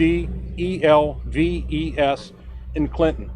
Firefighters, paramedics, law enforcement responded to that location and did in fact find a downed F-16 aircraft that's assigned to Joint Base Andrews. At this time, we don't have the information if that plane was inbound, outbound. We do understand there was some trouble with the aircraft prior to that crash. The pilot, an adult male, successfully parachuted out of the craft and was picked up by a military helicopter, transported to an area hospital where he's reported to be in good condition, going through some evaluation and treatment of minor injuries. A large contingent of firefighters responded to the scene. We evacuated homes in the immediate area of the crash site. The crash site is a wooded area about 200 yards away from any structure. There were no damage to any homes or structures in the area and no reported injuries of anybody on the ground. As a precaution, we evacuated some homes in the nearby area, and those evacuated were sent to the Clinton Grove Elementary School on Temple Hills Road. We did call for a second alarm with firefighters to assist us with that evacuation, and as you can probably see, also a large contingent of Prince George's County Police on the scene to help us in whatever needed to be done. I'd now like to call, before we take any questions, Fire Chief Barksdale for his perspective on the operational aspect of this incident. So when the units did arrive, they did find parts of the plane that were burning, and the wood area behind the homes was on fire as well. It's a joint response from Prince George's County Fire and Andrews. They had their crash fire rescue trucks on the way. They did use most of their foam and water to extinguish the fire. We just supplied them with the water to make sure that we would extinguish all the fires in the wooded area. As Mr. Brady said, no homes were affected as far as any fire was concerned, and we also are assisting with locating those parts of the plane that have been found before the actual crash itself. Can you say if there were any live rounds on the plane, or what is the danger to the public, if any, left? Yeah, I cannot. I'll let Andrews. That question there about any live rounds on the aircraft, we'll leave that to Andrews to answer. You said there were reported aircraft problems. Can you go into more detail? No, I can't. Again, that would fall under anything to do with the aircraft itself or the pilot are going to have to be answered by Andrews. With the scene that you all were extinguishing, you were talking about how several pieces of the plane were visibly on fire. Can you talk about what was intact, what wasn't? Are we seeing, when you get there, do you still see a plane intact, an aircraft intact, and just some small pieces of debris on fire? What do you see? Yeah, there is a large piece of the airplane. I mean, you can clearly see there's one wing fully intact, fuselage intact. Yeah, you can definitely make out that it is an F-16. And then beyond that, there are two other areas where pieces of the plane are that were on fire. Gentlemen, can you orient us from this location? Is it in these trees back here? It is directly. It's directly in front of you, about probably about a mile, but it is directly in front of you. Did you come down through these power lines or near them? There is another set of lines back there. I would say probably 200-300 yards. We have no indication that power lines were involved. We've talked about this. This is between neighborhoods. Plane, jet fuel, the whole thing. In your minds, how lucky is this today for everybody on the ground and the whole scenario that this worked out like it did? Very fortunate. I mean, yes, absolutely. With very heavily densely populated area, we're not sure, his communications with Andrews as far as what was going on with the plane, but yes, for the pilot to be able to eject and not be injured, and the plane go down in a wooded area without affecting the homes, absolutely. Very fortunate that we didn't have any lives lost today. Was the debris found in some of the debris found in backyards or anything, or was it all confined to the woods?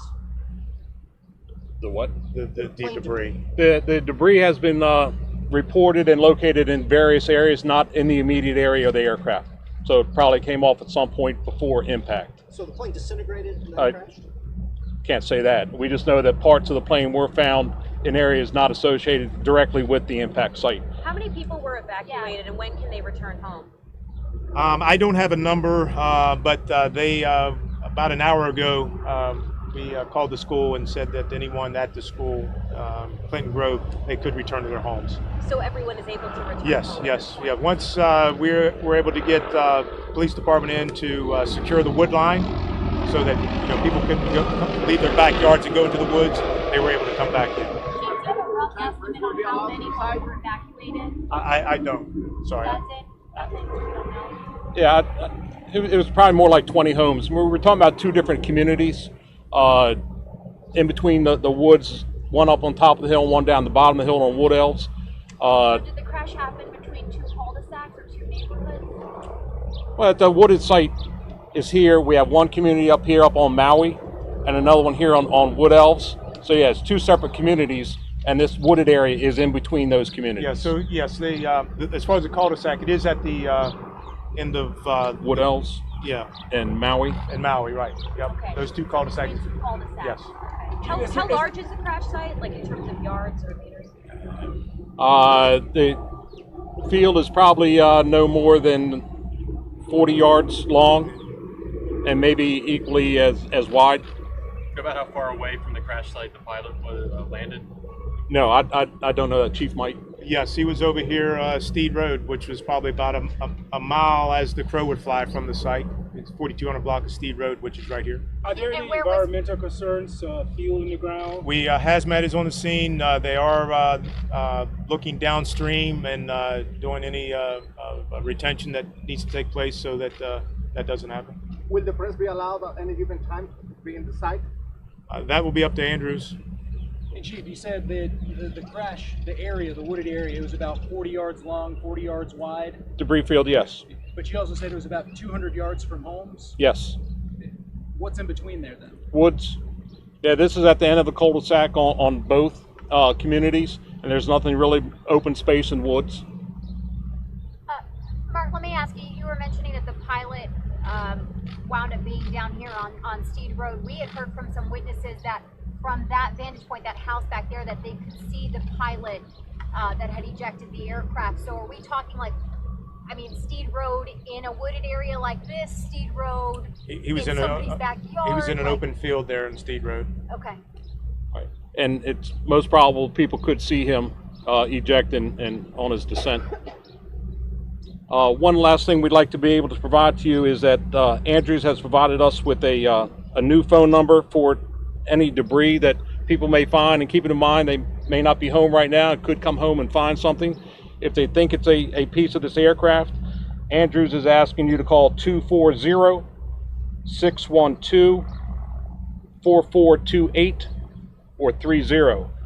Also, if they would like to call 911, we will certainly accept that phone call as well and pass that information on to Andrews.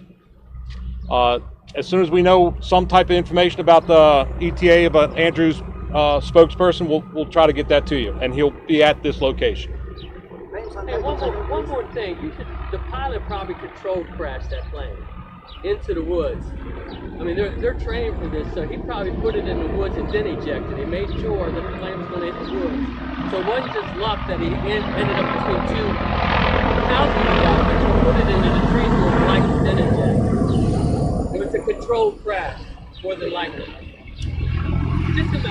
That's a great observation. Unfortunately, it's not something we can answer. Yeah. Names and titles again, please. I'm sorry? Your names and titles. Sure. Again, I'm Mark Brady, B-R-A-D-Y, Chief Spokesperson for the Prince George's County Fire and DMS Department. This is Fire Chief Ben Barksdale, B-A-R-K-S-D-A-L-E, Prince George's County Fire and DMS Department. Okay? Chief, one other question. When you go into these situations, jet that's gone down there in the woods, you don't know if it's armed or not. How do you approach that situation? Do you get a heads up that this is, in fact, has munitions on there? Normally, if it's a military craft, we'll receive word from Andrews Fire, like I said, was responding as well. So if there are any issues as far as what the emergency responders will do, that information goes from the military to them and then is communicated out to the responders. You treat that differently? Yes. Absolutely. And while we were responding here, listening to the radio, Andrews did provide that information to us. We evacuated the area of firefighters that were approaching the scene. We informed them to stay away as additional information was receiving. So when we first arrived, we were in a standby mode waiting for additional information about the aircraft. We noticed some children walking. Is the school closed nearby? No, the school's open. I spoke with some parents that they were trying to get access As far to as some we- children, and they couldn't. Right. Temple Hills, Piscataway, everything is still closed down. PD will tweet out when the roads are open, but right now everything is still closed. We're downsizing. Both police and fire were all downsizing. So as we do that, additional roadways will be opened up in the very near future. Can the media get access again to the You know, as long as police and military allow you access, really the fire and DMS department is no longer, making those decisions. Okay, thank y'all. Why were you asked to delete your tweets of the crash site? Why are we doing what? How come you were asked to delete your tweets of the crash site? When I first arrived on scene, typical of what I do as public information officer, I get as much information as possible. And again, a picture or video is worth 1,000 words. And that's typically what I'll do. And I did that in this case. Took some videos, took a few pictures, and posted on Twitter, which subsequently goes to the department's Facebook account. At some point, probably 15, 20 minutes after my arrival, a member of military police walked up and said that they don't want any pictures to be posted. I explained to him that I already had. He asked that I delete them, which I complied with. Why did he want to post it? I simply was complying with the request from the military. I was not in a position to argue or stand my constitutional rights. I said, look, if you want them gone, they're gone. So, Who took those pictures? I'm sorry? There's pictures of the pilot. Again, I'm not sure where those pictures originated from. The only pictures that we had tweeted out originally were that of the crash site, and all you could really see was the white foam we used to extinguish the fire. The pilot and his parachute. So Yeah, I don't know where those. I don't know where he's those. pretty close to the picture, remember? All right, thank you very much. Thanks, Mark. All right, guys, our Paul Wagner is standing by to do a live shot. We're going to bring you to his video now. Okay, I get back with you. We'll call you now. LaShonda, can we talk to you? I'm sorry, can I just, I'm sorry. Okay. I have your car. Okay. All right. Looks like he's gathering some information at the scene. We just rounded out that press conference with Mark Brady, Are they Prince being George's escorted Fire to their Department homes? PIO, as well as the chief, Bob Barksdale, who was the one that tweeted out a picture earlier that we shared with you of the scene. So a lot more information coming out of that press conference. I think one of the bigger takeaways was that everyone's unharmed, that solo pilot was unharmed, uninjured, transported to the hospital, but that he was very lucky to have known what he was doing and where to land in that exact moment. So once again, we'll see if Paul Wagner had some more information for us.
Yeah, I can hear you. All right.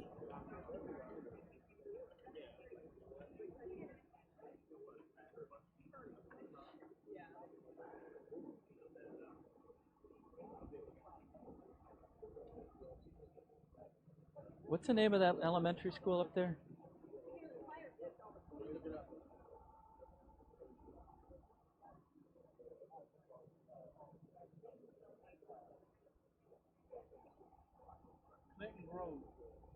Clinton Grove.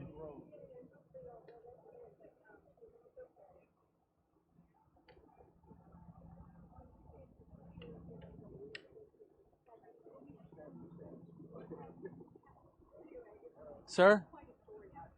Sir?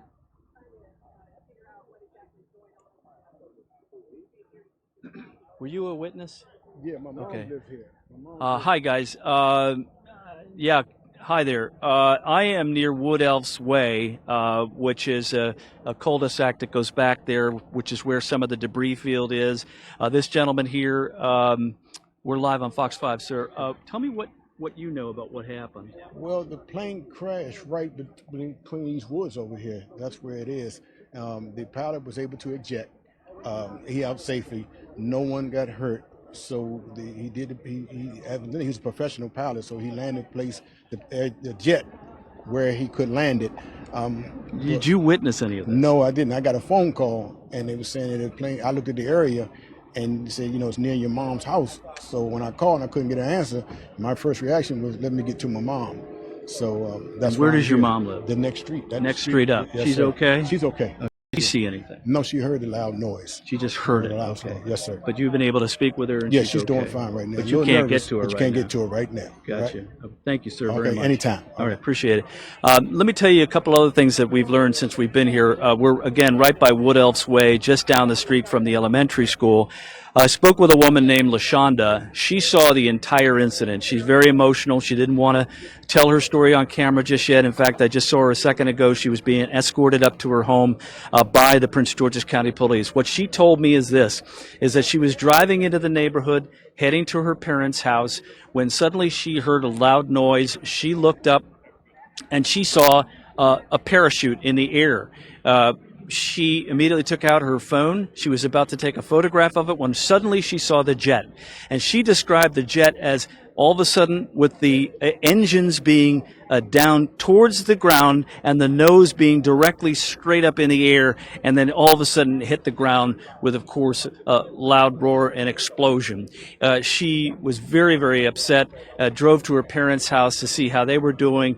They are okay. Obviously, no casualties here as we've been reporting, but she was very upset. She witnessed the entire thing. I spoke with a man named Virgil Spriggs who lives here on Wood Elf's Way. He said he had just gotten some dental work done, so he was laying in bed.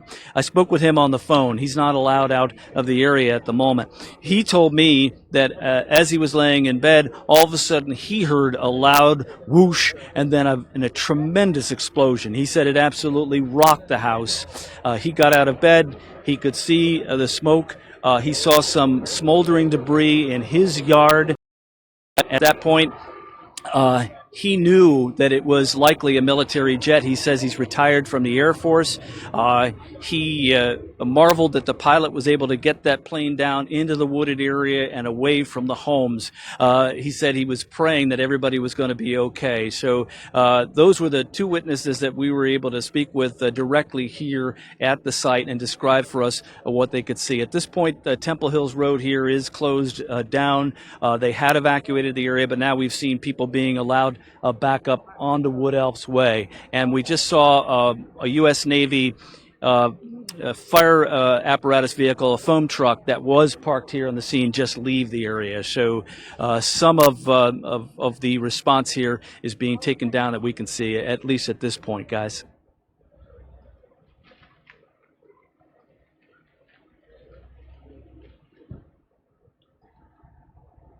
Okay.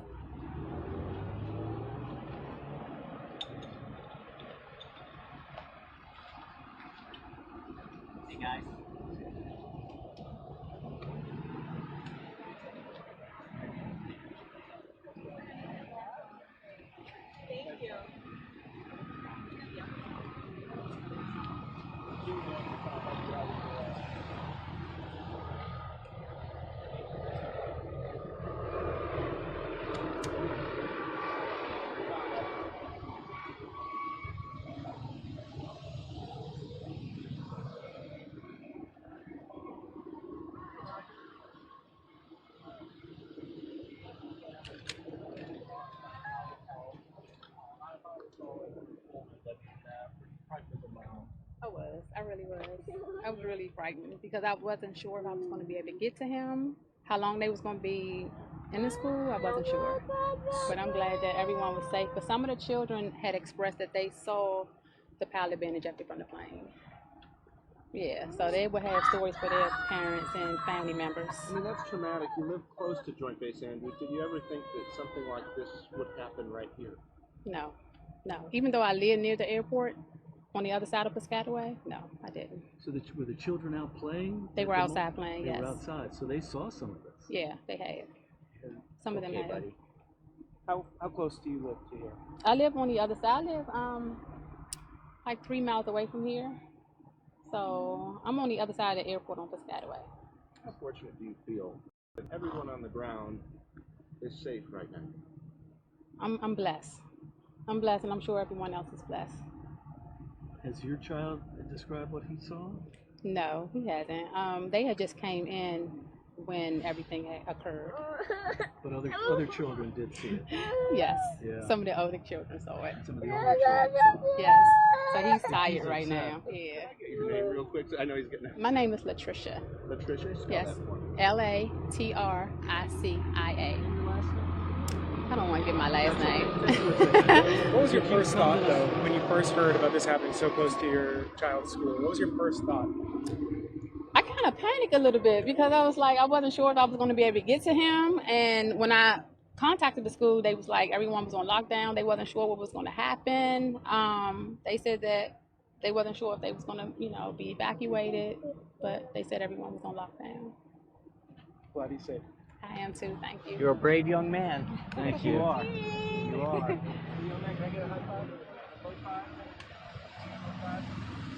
All right, guys, thank you for joining us for this coverage. We supposedly also have Alexandra Limon, who is on site, that is about to come up to give us some more information. But first, I want to direct your attention to a picture here of some of the debris that was found. This is cool live pictures that Paul Wagner sent in. Piece of the debris from that plane. Also, another picture here. Switching over, there's another piece. Looks like metal of some sort. Obviously, a piece of that plane. And we are hearing that. We're going to put this up on your screen. If you are in the area and you do happen to find any debris, people are being asked, and residents are being asked to call the Joint Base Andrews Operations Center. This is one of the numbers they provided us to call them to supply the information that some debris was found. So once again, sort of some pictures of the debris that were being sent in. There's another picture for you of pieces of this plane or something that came off of it in this sort of accident crash here. And you were hearing from some eyewitnesses earlier. We're going to continue to bring you that coverage. And like I said, Alexandra Limon continues to be on the scene. So we're going to try to find her for more information.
search and map out the debris field and to check for any additional hot spots.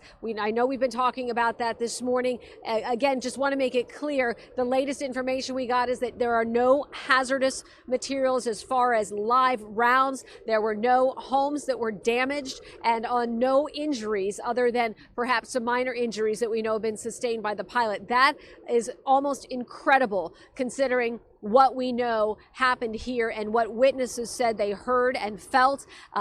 Said a movie wouldn't even do it justice. The flames, the explosion, the parachute coming out of the ground, the additional planes then peeling off and heading in another direction, helicopters landing, rescuing of the pilot, and yet all of it happening in this very small area between two neighborhoods here. So we see the military. They are now taking over this command and recovery scene.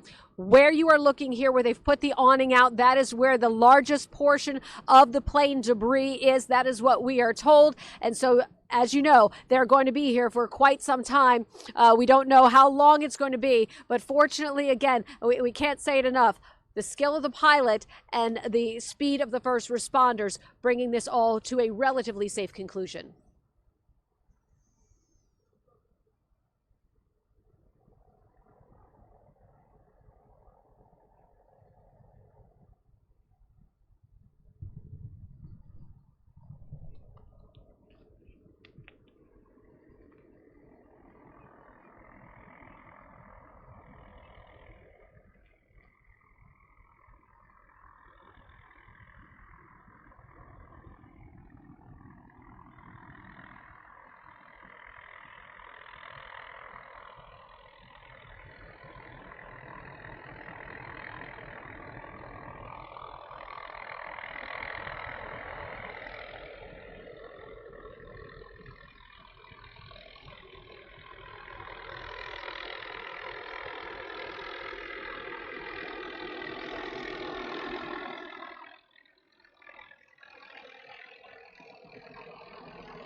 All right, guys, thanks so much for engaging with us. I'm Molly Nevola here in Washington, D.C. You're watching Fox 5 Live. Continued live stream of our photogs who are out there on the scene of this F-16 crash. You saw earlier we jumped from reporter to reporter, talking about different aspects of this crash. And I think the biggest takeaway, like I was saying earlier, is that this pilot knew what to do. He had been trained very heavily on what to do in a scenario like this. He got himself as much as he could out of harm's way to damage any homes or residents or put anybody else in danger, and was able to get off with ejecting himself, parachuting out to safety, and then eventually landing on his feet with very minimal injuries. So a relatively good conclusion to this quite scary event today. So we hope that you enjoyed the coverage of this. We still have some cameras out there. We may also return to some live already scheduled events in DC that we were going to jump around to. President Trump will be meeting in the Rose Garden of the White House with the King of Jordan. He's here this week. We also have some other live events that may come into us, but just thanks so much for checking in. Feel free to engage with us on this YouTube stream. We love hearing from you and chatting it up with you and seeing what you want to see and what you liked about today's coverage and what else you want to see. So continue to engage with us, tweet at us, and yeah, we'll continue from here. Thanks.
It's in the future today at another location.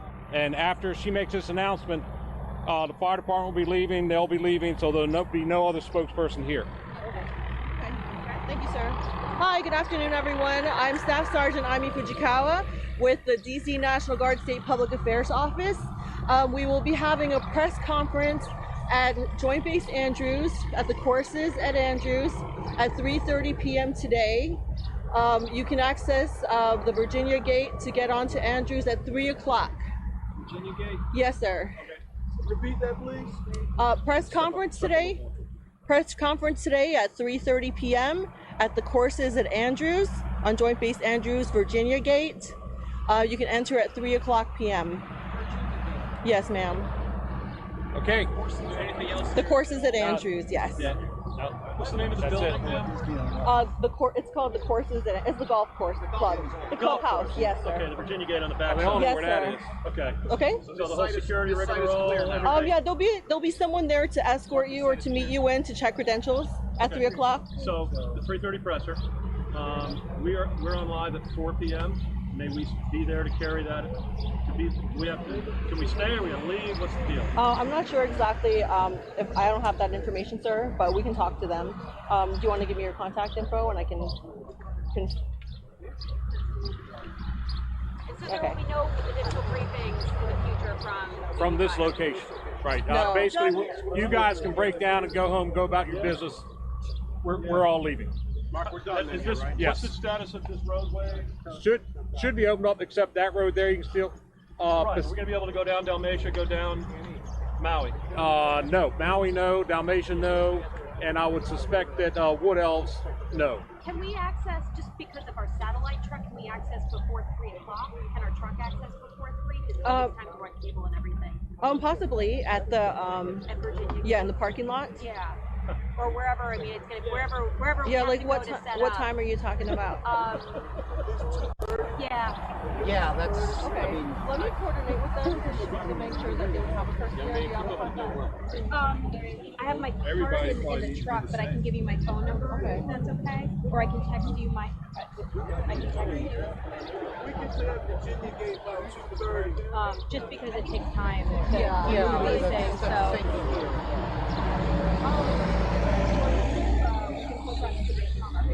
Okay. Put all the information about the presser today on our Facebook page. Okay. DC Guard. DC Guard. Oh. But I guess our question. All right, guys, thanks so much. If you're still joining us, if you're still with us, thanks for joining us for this coverage of the F-16 plane crash in Prince George's.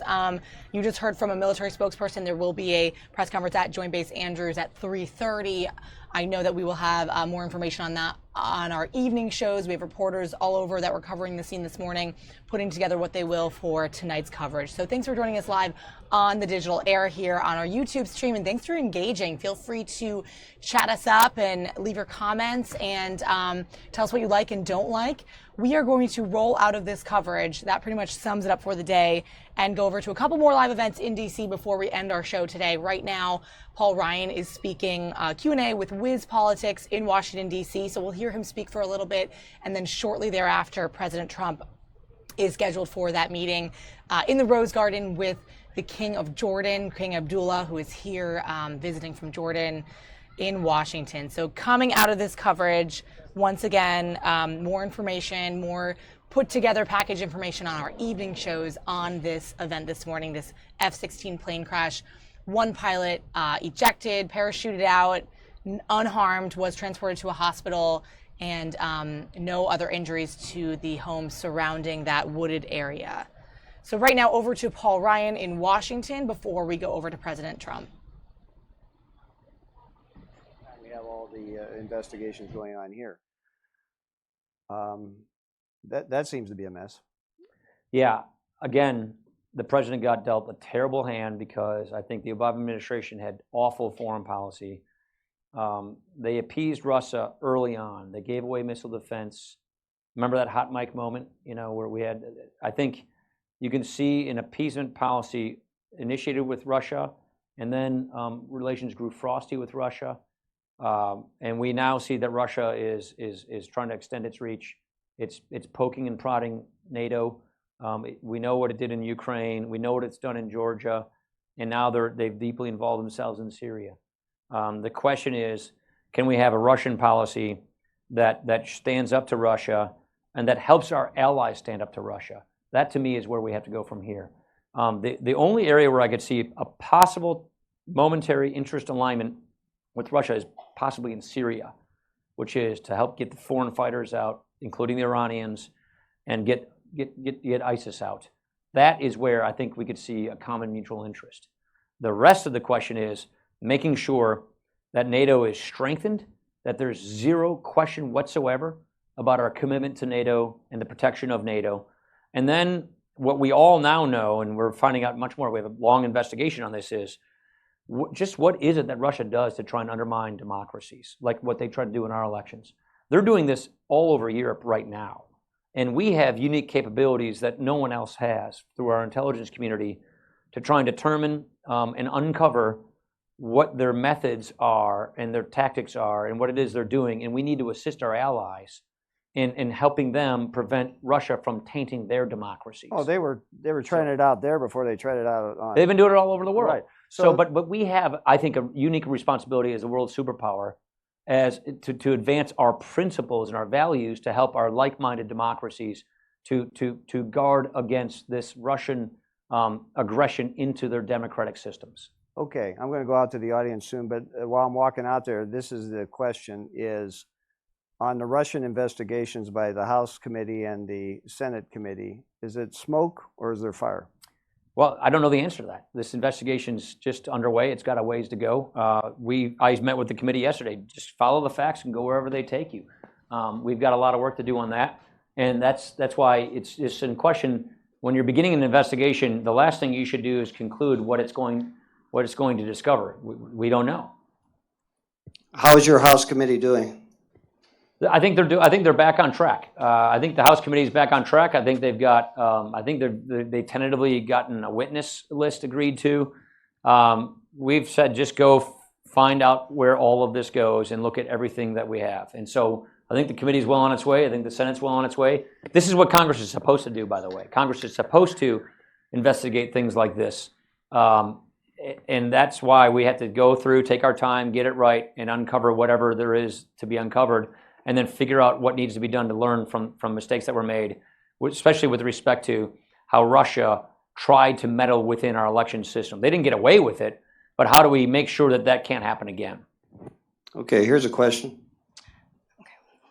Mr. Speaker, thanks so much for being here today. I'm Kathy Kuhn with the Medical College of Wisconsin. Oh, hey, Kathy, how you doing? I'm great, thanks. And Yeah. first of all, we really appreciate everything you've done on NIH funding, on passing the cures, 21st century cures. So that leads into my question. Appropriations. Yes. Where are you? Obviously, the entire research community is very concerned about the President Trump proposed cuts for both 17 and 18 to the NIH. It would be a huge, devastating hit. I mean, your office is great on this issue, working with us. But wondering, where are you on the cuts, and where do you see the House coming down? Well, I don't try to get into, making my opinion on specific provisions. All I would say is, perhaps the most popular domestic funding we have among Republicans is NIH. It's one of the reasons we got consensus on the Cures Bill in the first place. The Cures Bill was a way of finding savings to hit these benchmarks on cures, and a lot of that's NIH.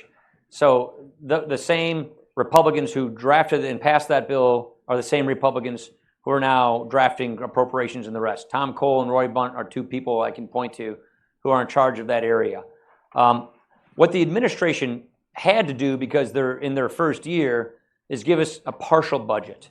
They call it a skinny budget. They don't have the resources at the time to give us a full, complete budget. No administration does when they're in their first year. So I think you've just seen a piece of what they're trying to achieve. What we have long believed is we have to get savings from the mandatory side of the spending ledger, which is where the debt crisis comes from, which is where the spending is uncapped and non-controlled. It's on autopilot, in order to make fiscal space for priorities in discretionary spending. I also do think, though, that there are areas in domestic discretionary spending that we can get savings from to honor other priorities. And I think among the high priorities is basic health research, NIH, things like that. So what will happen is what always happens. President sends a budget to Congress, then Congress begins working on their budget and passes their appropriation bills. As a person who's been involved in budgets ever since I've been here, I really think the answer to these problems of hitting our fiscal targets, getting the deficit and debt under control, is to get more savings from mandatory spending, because that's the autopilot, unreformed side of our budget. And it's getting to be about 2/3 of our budget. It's not quite there yet, but it's getting to be that much. We have caps on discretionary spending.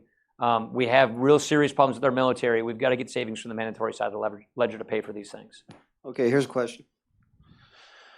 Speaker Ryan, Sam Wilson with AARP Wisconsin. Thank you for being here with us. I think Jeff's already put you through the ringer on the healthcare issues, but there's that wasn't the ringer. That wasn't the ringer. There's one issue related to that, though, that we'd like to raise, and that is President Trump indicated some interest in doing something about the cost of prescription drugs, and that was something that he talked a lot about on the campaign trail. It's something obviously AARP members are really concerned about and have seen no downward pressure on that. Is there something that you see potentially happening in the House that could move through that would address that? Yeah, Commerce issue? Committee is working on this issue. That's their jurisdiction. So Greg Walden and his committee is looking into the price of drugs. As you may have heard with our healthcare efforts, we've seen this in 3 phases. First is the bill we're still working on negotiating, which is phase 1, which is not Medicare, but it's Medicaid and Obamacare. Phase 2 are the regulatory relief we think will bring down prices, bring more state competition through HHS. Phase 3 are passing bills that you cannot put in a budget, that need 60 votes. This is in the phase 3 category.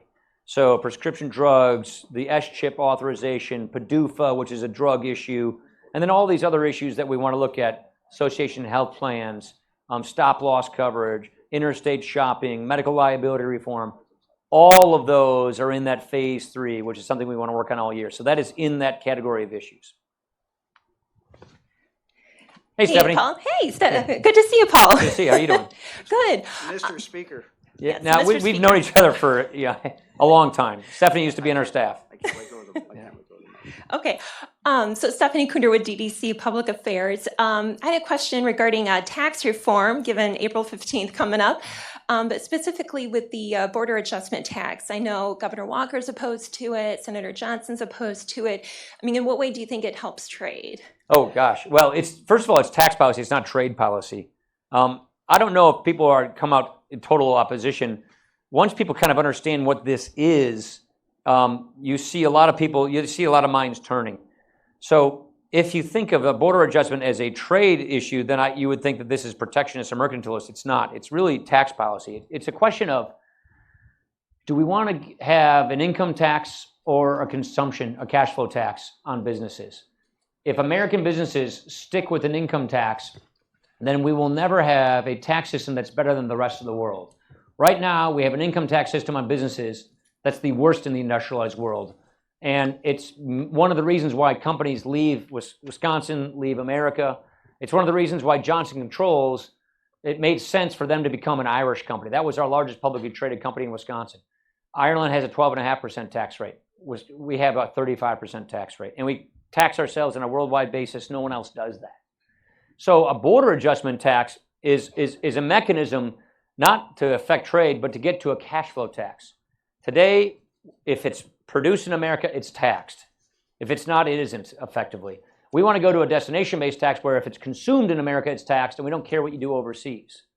So going to a cash flow tax, which requires a border adjustment, puts us in sync with the rest of the world, because 160 countries right now border adjust their taxes. It's America, North Korea, Afghanistan, Somalia, Sudan, Suriname, and a handful of other basket case countries that basically don't border adjust our taxes. So, let's take beer. Miller beer is brewed in Milwaukee. Heineken is brewed in Holland. When we brew a bottle of Miller Lite and we consume it in Milwaukee, it's taxed at our tax rates. When the beer is brewed in Holland and sent to America, it's untaxed. They border adjust, they take the tax off of it. We don't border adjust, so it's not taxed as it enters into. So American-made goods and services are at a disadvantage. They're taxed more than our foreign competitors. When we take a bottle of Miller and send it over to Holland, we tax it, and then as it enters Holland, it's taxed again. Guys, I'm going to take you just that volume down from Paul Ryan. He's answering some questions at a Wiz Politics event in Washington, D.C. Quickly over to this picture from our reporter, Ronica Cleary, who's over at the White House right now getting ready for this joint press conference with King Abdullah. President Trump is there. That will be his view today of the chairs in the Rose Garden. Gorgeous back side of the White House there. I don't know if any of you have ever been there or toured it. I got to do it one time. Like 8 years ago, and it's really cool to be back there. So this is where they'll be speaking, and you can see all the chairs in front of them. Once again, that's a tweet from Ronica Cleary, our reporter, who will be there to gather some more information from that joint press conference. So that is coming to you shortly, and I'll see what other tweets we can get out to you from her. Your headquarters overseas. This is the big problem we have in America. It makes sense in tax law to shift your manufacturing and your profits overseas. Right now, the American tax code tells the American producer, outsource your supply chain. Make your stuff overseas, then bring it back into America. We don't want to keep incentivizing that. We want it to make sense to make things in America, keep your company in America, keep your workers in America, and that's what this would achieve. So we think there's a lot of merit to this idea, and that is why we think tax reform, it could be a real winner for America if we leapfrog the rest of the world and get ourselves to one of the best tax codes we could ever have. That's what we're trying to achieve. Since you put it in terms of beer, I understand it so much better. Okay. That's why. Mr. Speaker, I like your analogy about the frogs. I think if you run with the wheelbarrow, less will fall out. Yeah, that's right. Secondly, for the infrastructure plan, there's a lot of ways this thing can go. My guess is it's going to be 2/3 to 3/4 privately financed because of our deficit debt situation. Can you give us some more background on one, how do you think it'd be financed, and two, what are we talking about? Is this broader than just roads and bridges and traditional infrastructure? Yes, yes, and yes. So I think you're right. I think what we're trying to achieve here is to maximize the private sector footprint so we can have the maximum impact of infrastructure in the country. So what can public dollars to leverage as many private dollars as possible to get as much infrastructure growth and development to occur. And yes, we believe in a broad-based definition of infrastructure because it's not just roads and bridges that are needed in this country. It's grid, it's harbors, it's pipelines, it's the entire energy system, it's many things. And so we see this as cutting across all many lanes: air travel, water travel, land, truck, car travel, energy, all of those things. So it's really sort of all of the above in infrastructure. What is it we can do through regulatory streamlining and through public sector dollars, leveraging as many private sector dollars as possible to have the most maximum impact to get us toward a 21st century infrastructure system that is a good foundation for solid economic growth in the future. Okay, back here. So anyway, my name is Jerome Dances. So Mr. Speaker, you nicely... Who are you with, Jerome? Who are you with? Oh, University of Maryland. Oh. Not a Wisconsinite. But you're in the Big Ten, so go ahead. Well, I graduated from the University of Wisconsin, but that's sorry. You nicely described how the tax code greatly disadvantages American companies and the absurdities of it. Well, what is the background? How did it come about that we have a system which is counterproductive to ourselves? I hear you, and I'm thinking of a great economist that I really enjoyed over at Maryland was Mansur Olson. Wrote some phenomenal books. We're sort of living in The Rise and Decline of Nations, a book he wrote, which is guilds and special interest groups imperializing democracies and making it harder through crony capitalism and the rest for us to do the real kinds of reforms we need. So the work that Mansur... All right, guys, checking in here with the scene in the Rose Garden at the White House. Our reporter, Ronica Cleary, is there. She's tweeting out a couple photos. Here's a picture of what it looks like there in the Rose Garden. I don't believe we have sound yet. You can just hear that natural sound in the background. Beautiful spring day there today, and Ronica is there. She'll get the full coverage and have more for her story tonight on our evening shows. We're going to jump over to this when they come out for this joint press conference. But for now, you are watching Fox 5 Live. I'm Molly Nevola here, jumping back to Paul Ryan, who is at a little casual type of Q&A with Wiz Politics in Washington, D.C. In a good way, a sense of tax reform around the world. 86 tax reform arguably put America in the lead with the rest of the world for a more competitive tax system. Well, the rest of the world responded, and they all have much more competitive tax systems. On top of that, the rest of the world, in the industrialized world, have two kinds of tax systems on their businesses, an income tax system and a consumption tax system. And what's been happening over the last number of years is economists and governments have widely determined income taxes on businesses are really anti-competitive. They're not good. They discourage domestic production. They encourage, money to go overseas. And so governments, not ours, have been lowering their income taxes to be more competitive, to attract businesses, and increasing their consumption taxes to make up for the revenue loss. Those are border-adjusted consumption taxes. 160 countries today border-adjust their consumption taxes. And so what we're suggesting is, instead of having this clunky income tax system that is increasingly less and less competitive with the other countries, let's convert our system to a cash flow tax.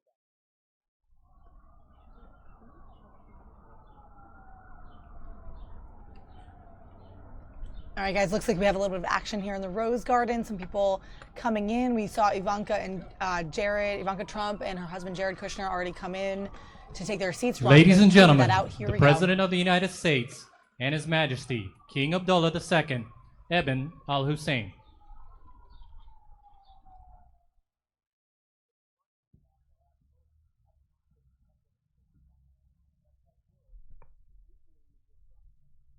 Thank you very much.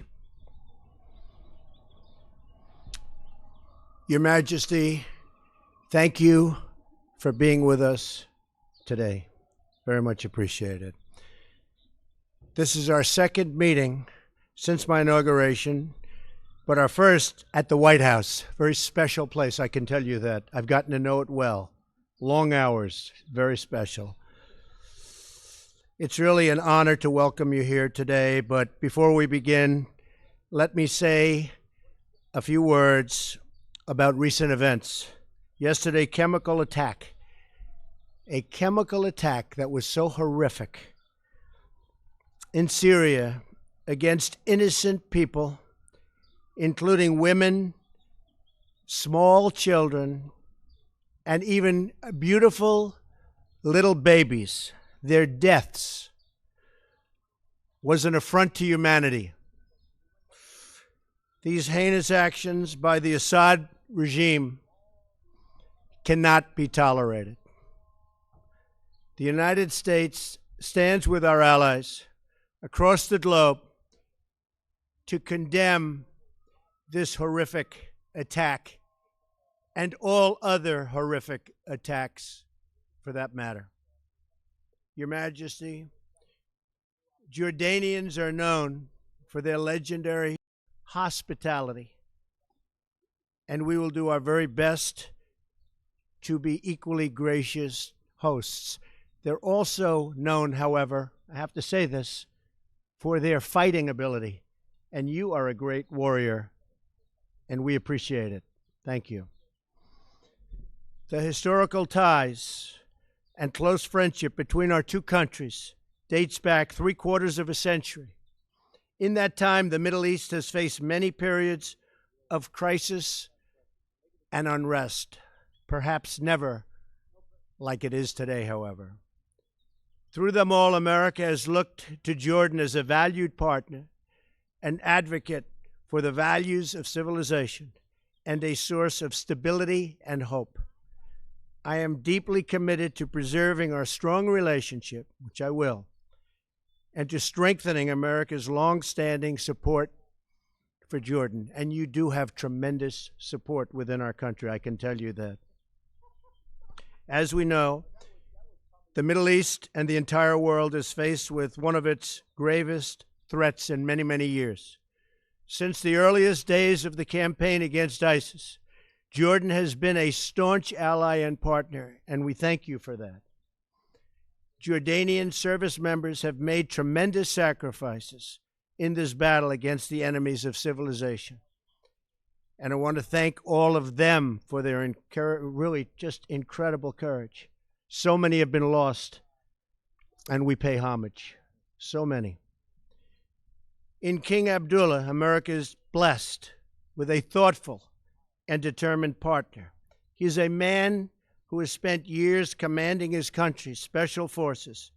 He really knows what being a soldier is, that I can tell you. And he knows how to fight. The king has been a leader in calling for a plan to defeat ISIS once and for all. And I'm with you on that. We're both leaders on that, believe me. That's what we speak about today, and that is what we are going to do.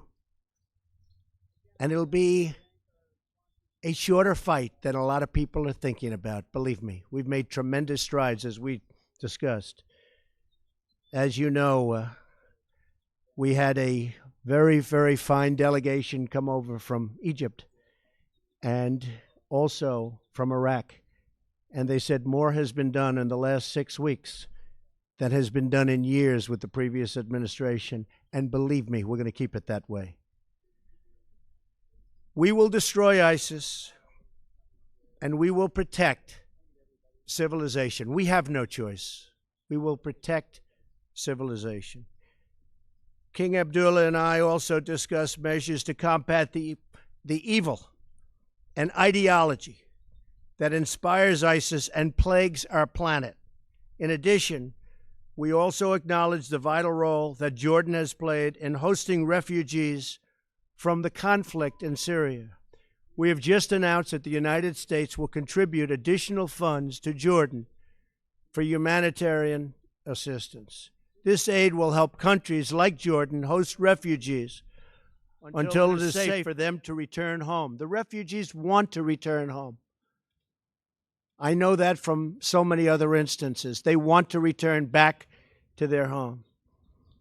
And that's a goal of any responsible refugee policy. Finally, as we discussed, to advance the cause of peace in the Middle East, including peace between the Israelis and the Palestinians.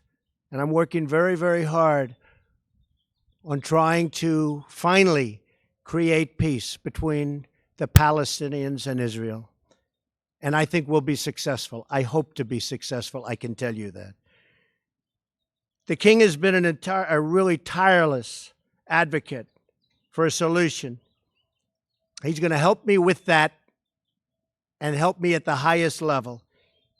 And we will be consulting with him very closely in the days ahead.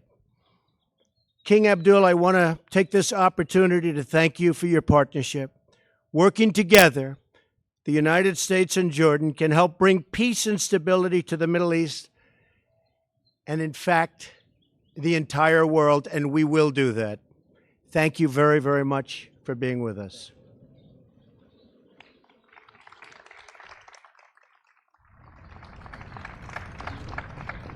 Mr. President, thank you for such a kind and warm welcome to the White House. I fondly remember the meetings we've had many years ago and more recently several months ago. You've always been a generous host and have always looked after us. We are very delighted with the way the discussions have gone so far, and we're delighted to be here in such a wonderful setting and such a beautiful day, which I think is a tremendous mark of how we are going to move into the future. We've had a very good round of talks today, and I'm looking forward to continuing these discussions later on in our meetings after the press conference. What I do want to say is how much we deeply appreciate the close relations we have with the United States, with you, Mr. President, and with the American people.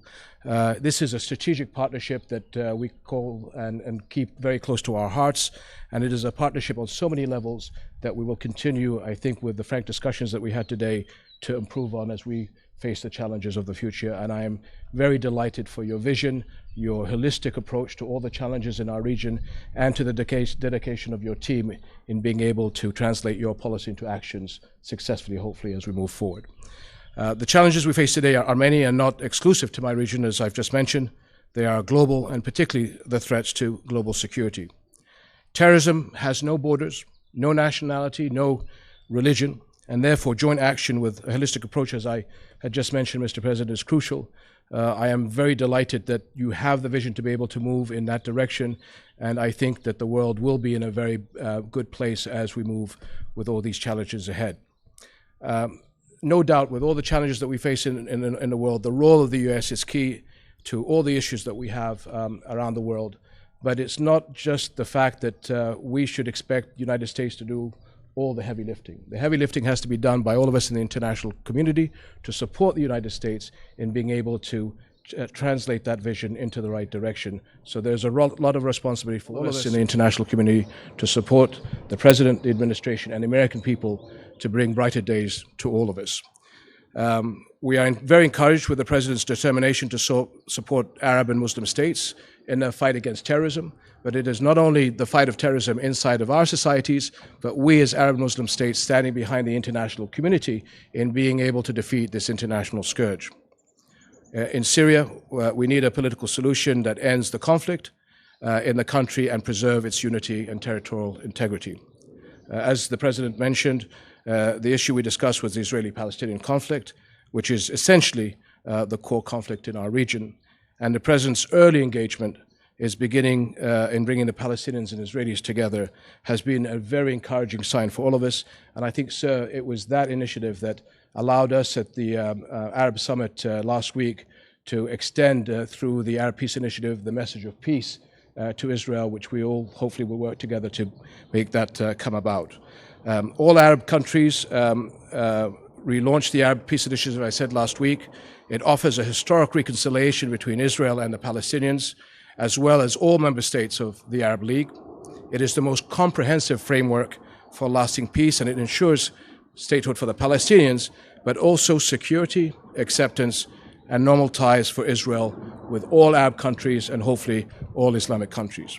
So we appreciate your commitment in all these issues where others have failed.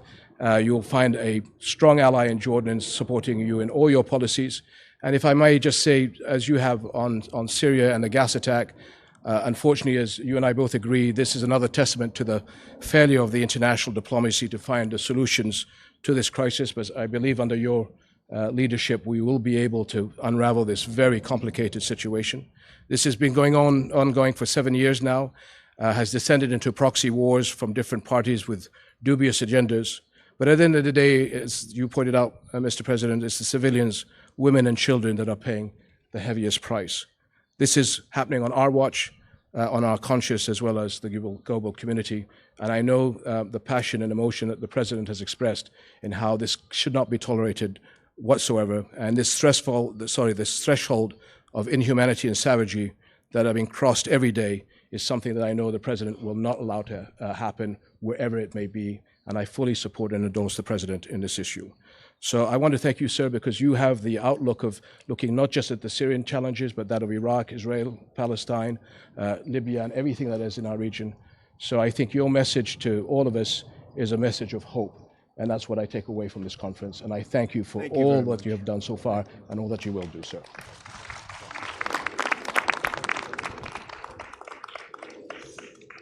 All right, we'll take a few questions. Julie Pace.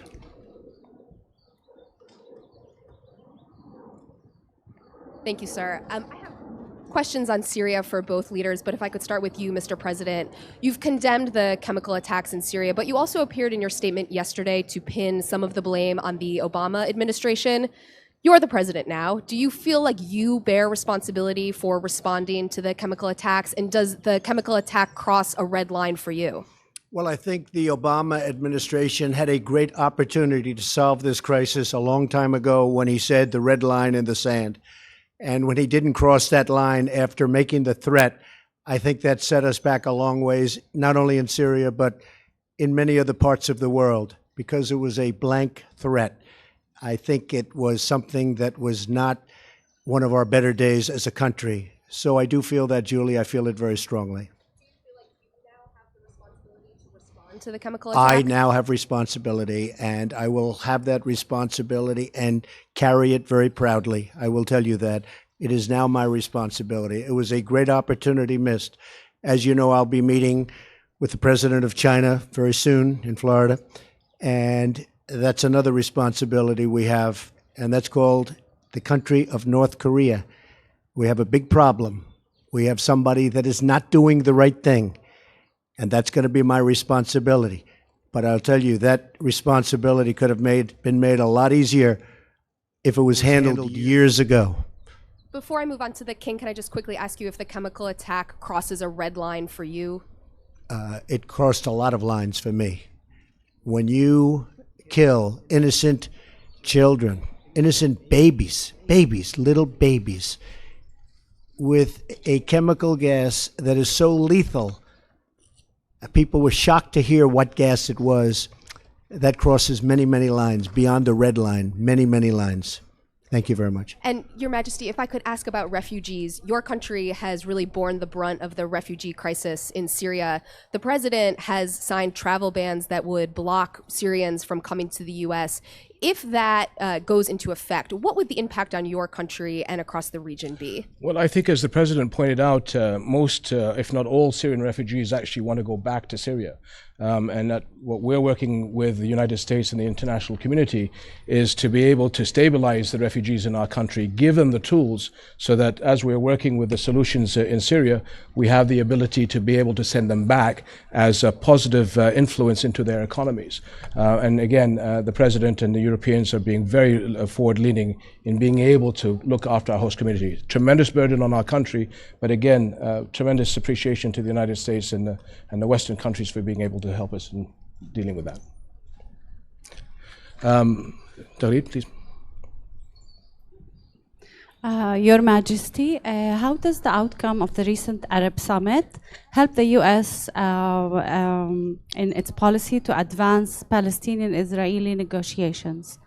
Well, as I'd said, the Arab Peace Initiative came out with a resounding resolution to offer peace to the Israelis, to make them feel that they're accepted into the neighborhood, and to be able to support the president as he brings both parties together. And again, I have to remind people that very early on, there was an early engagement by the president and his team to the Israelis and the Palestinians to be able to see what he can do to bring them together. It is the core conflict for a lot of us in the region. The president knows this. He has his instincts in the right place. And working with his team, our job, as I said, is to do the heavy lifting. The Arabs are prepared to do whatever they can to bring Israelis and Palestinians together under the leadership of the president. Thank you. John Yang. Thank you, Mr. President. I'd like to follow up on Julie's question and press you a little more on Syria. How will you distinguish your policy and your actions on Syria from the inaction that you criticized of the previous administration? You say it's now your responsibility. What should we see or what should we look for that will be different? And Your Majesty, I'd like to ask you, what gives you, this is now your second meeting with the president, what gives you the optimism that Mr. Trump will succeed in the Israeli-Palestinian conflict where so many others have failed before him to be a broker for peace? I like to think of myself as a very flexible person. I don't have to have one specific way, and if the world changes, I go the same way. I don't change. Well, I do change, and I am flexible, and I'm proud of that flexibility. And I will tell you that attack on children yesterday had a big impact on me. Big impact. That was a horrible, horrible thing. And I've been watching it and seeing it, and it doesn't get any worse than that. And I have that flexibility, and it's very, very possible. And I will tell you, it's already happened, that my attitude toward Syria and Assad has changed very much. And if you look back over the last few weeks, there were other attacks using gas. You're now talking about a whole different level. So, as you know, I would love to have never been in the Middle East. I would love to have never seen that whole big situation start. But once it started, we got out the wrong way, and ISIS formed in the vacuum, and lots of bad things happened.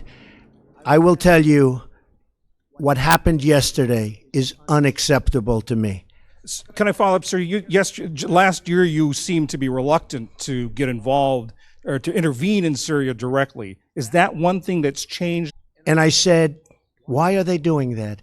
Then a month goes by and they say, we will be attacking in 3 months, and then 2 months, and then we will be attacking next week. And I'm saying, why are they doing that? And as you know, Mosul turned out to be a much harder fight than anyone thought. And a lot of people have been lost in that fight. I'm not saying I'm doing anything one way or the other, but I'm certainly not going to be telling you, as much as I respect you, John. Thank you.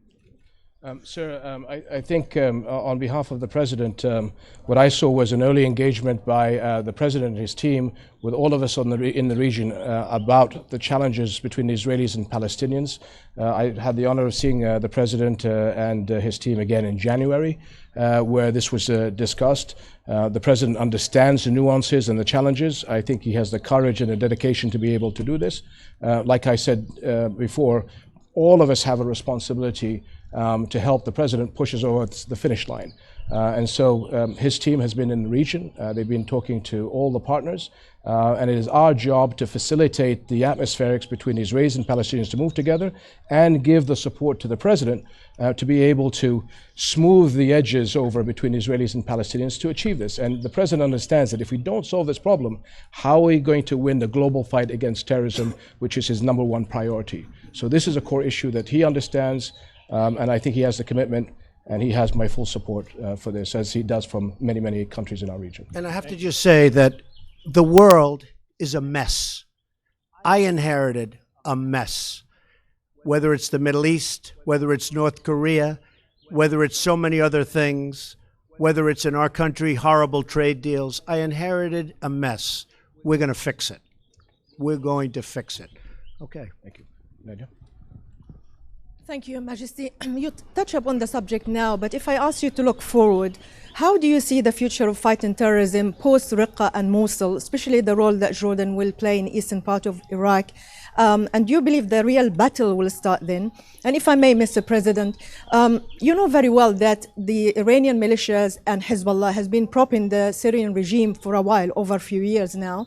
Will you go after them? What message will you give them today? And will you work with the Russians to stop, to ground the Syrian Air Force and to establish safe zones? Thank you.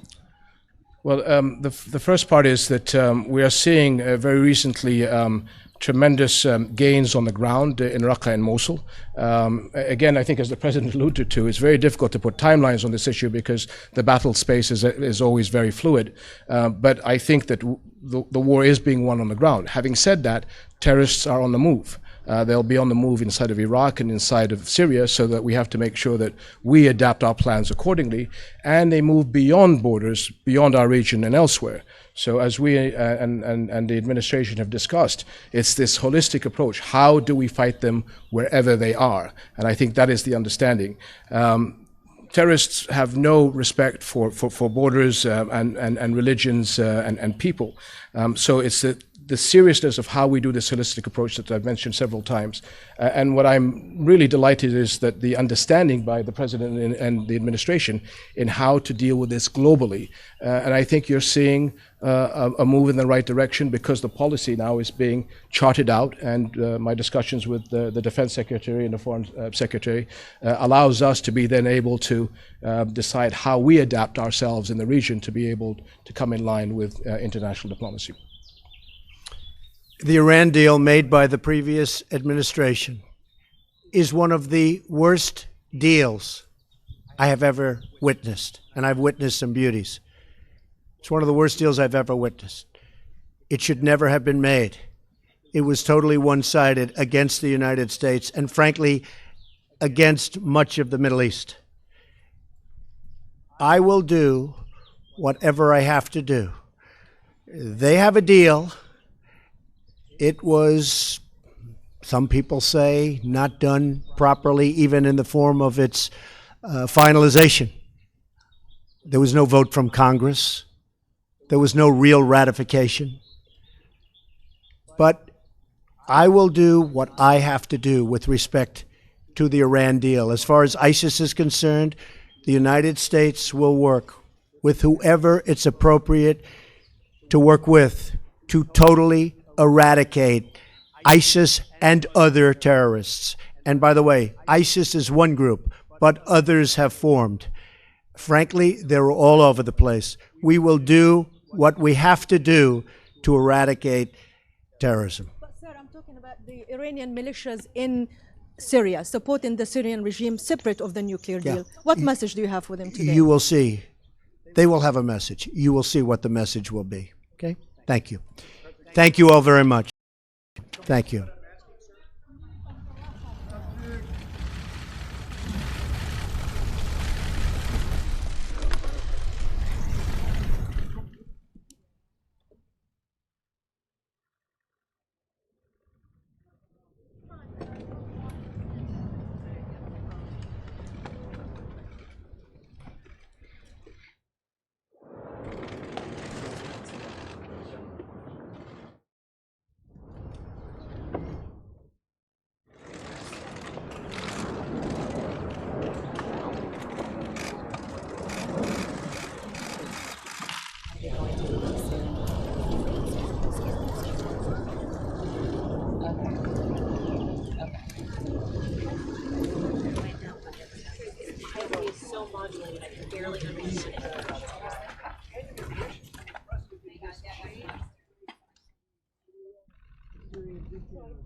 All right, guys, and you can see the press rounding it out. There's a shot of the White House. So in front of where that all is, in the back, the Rose Garden.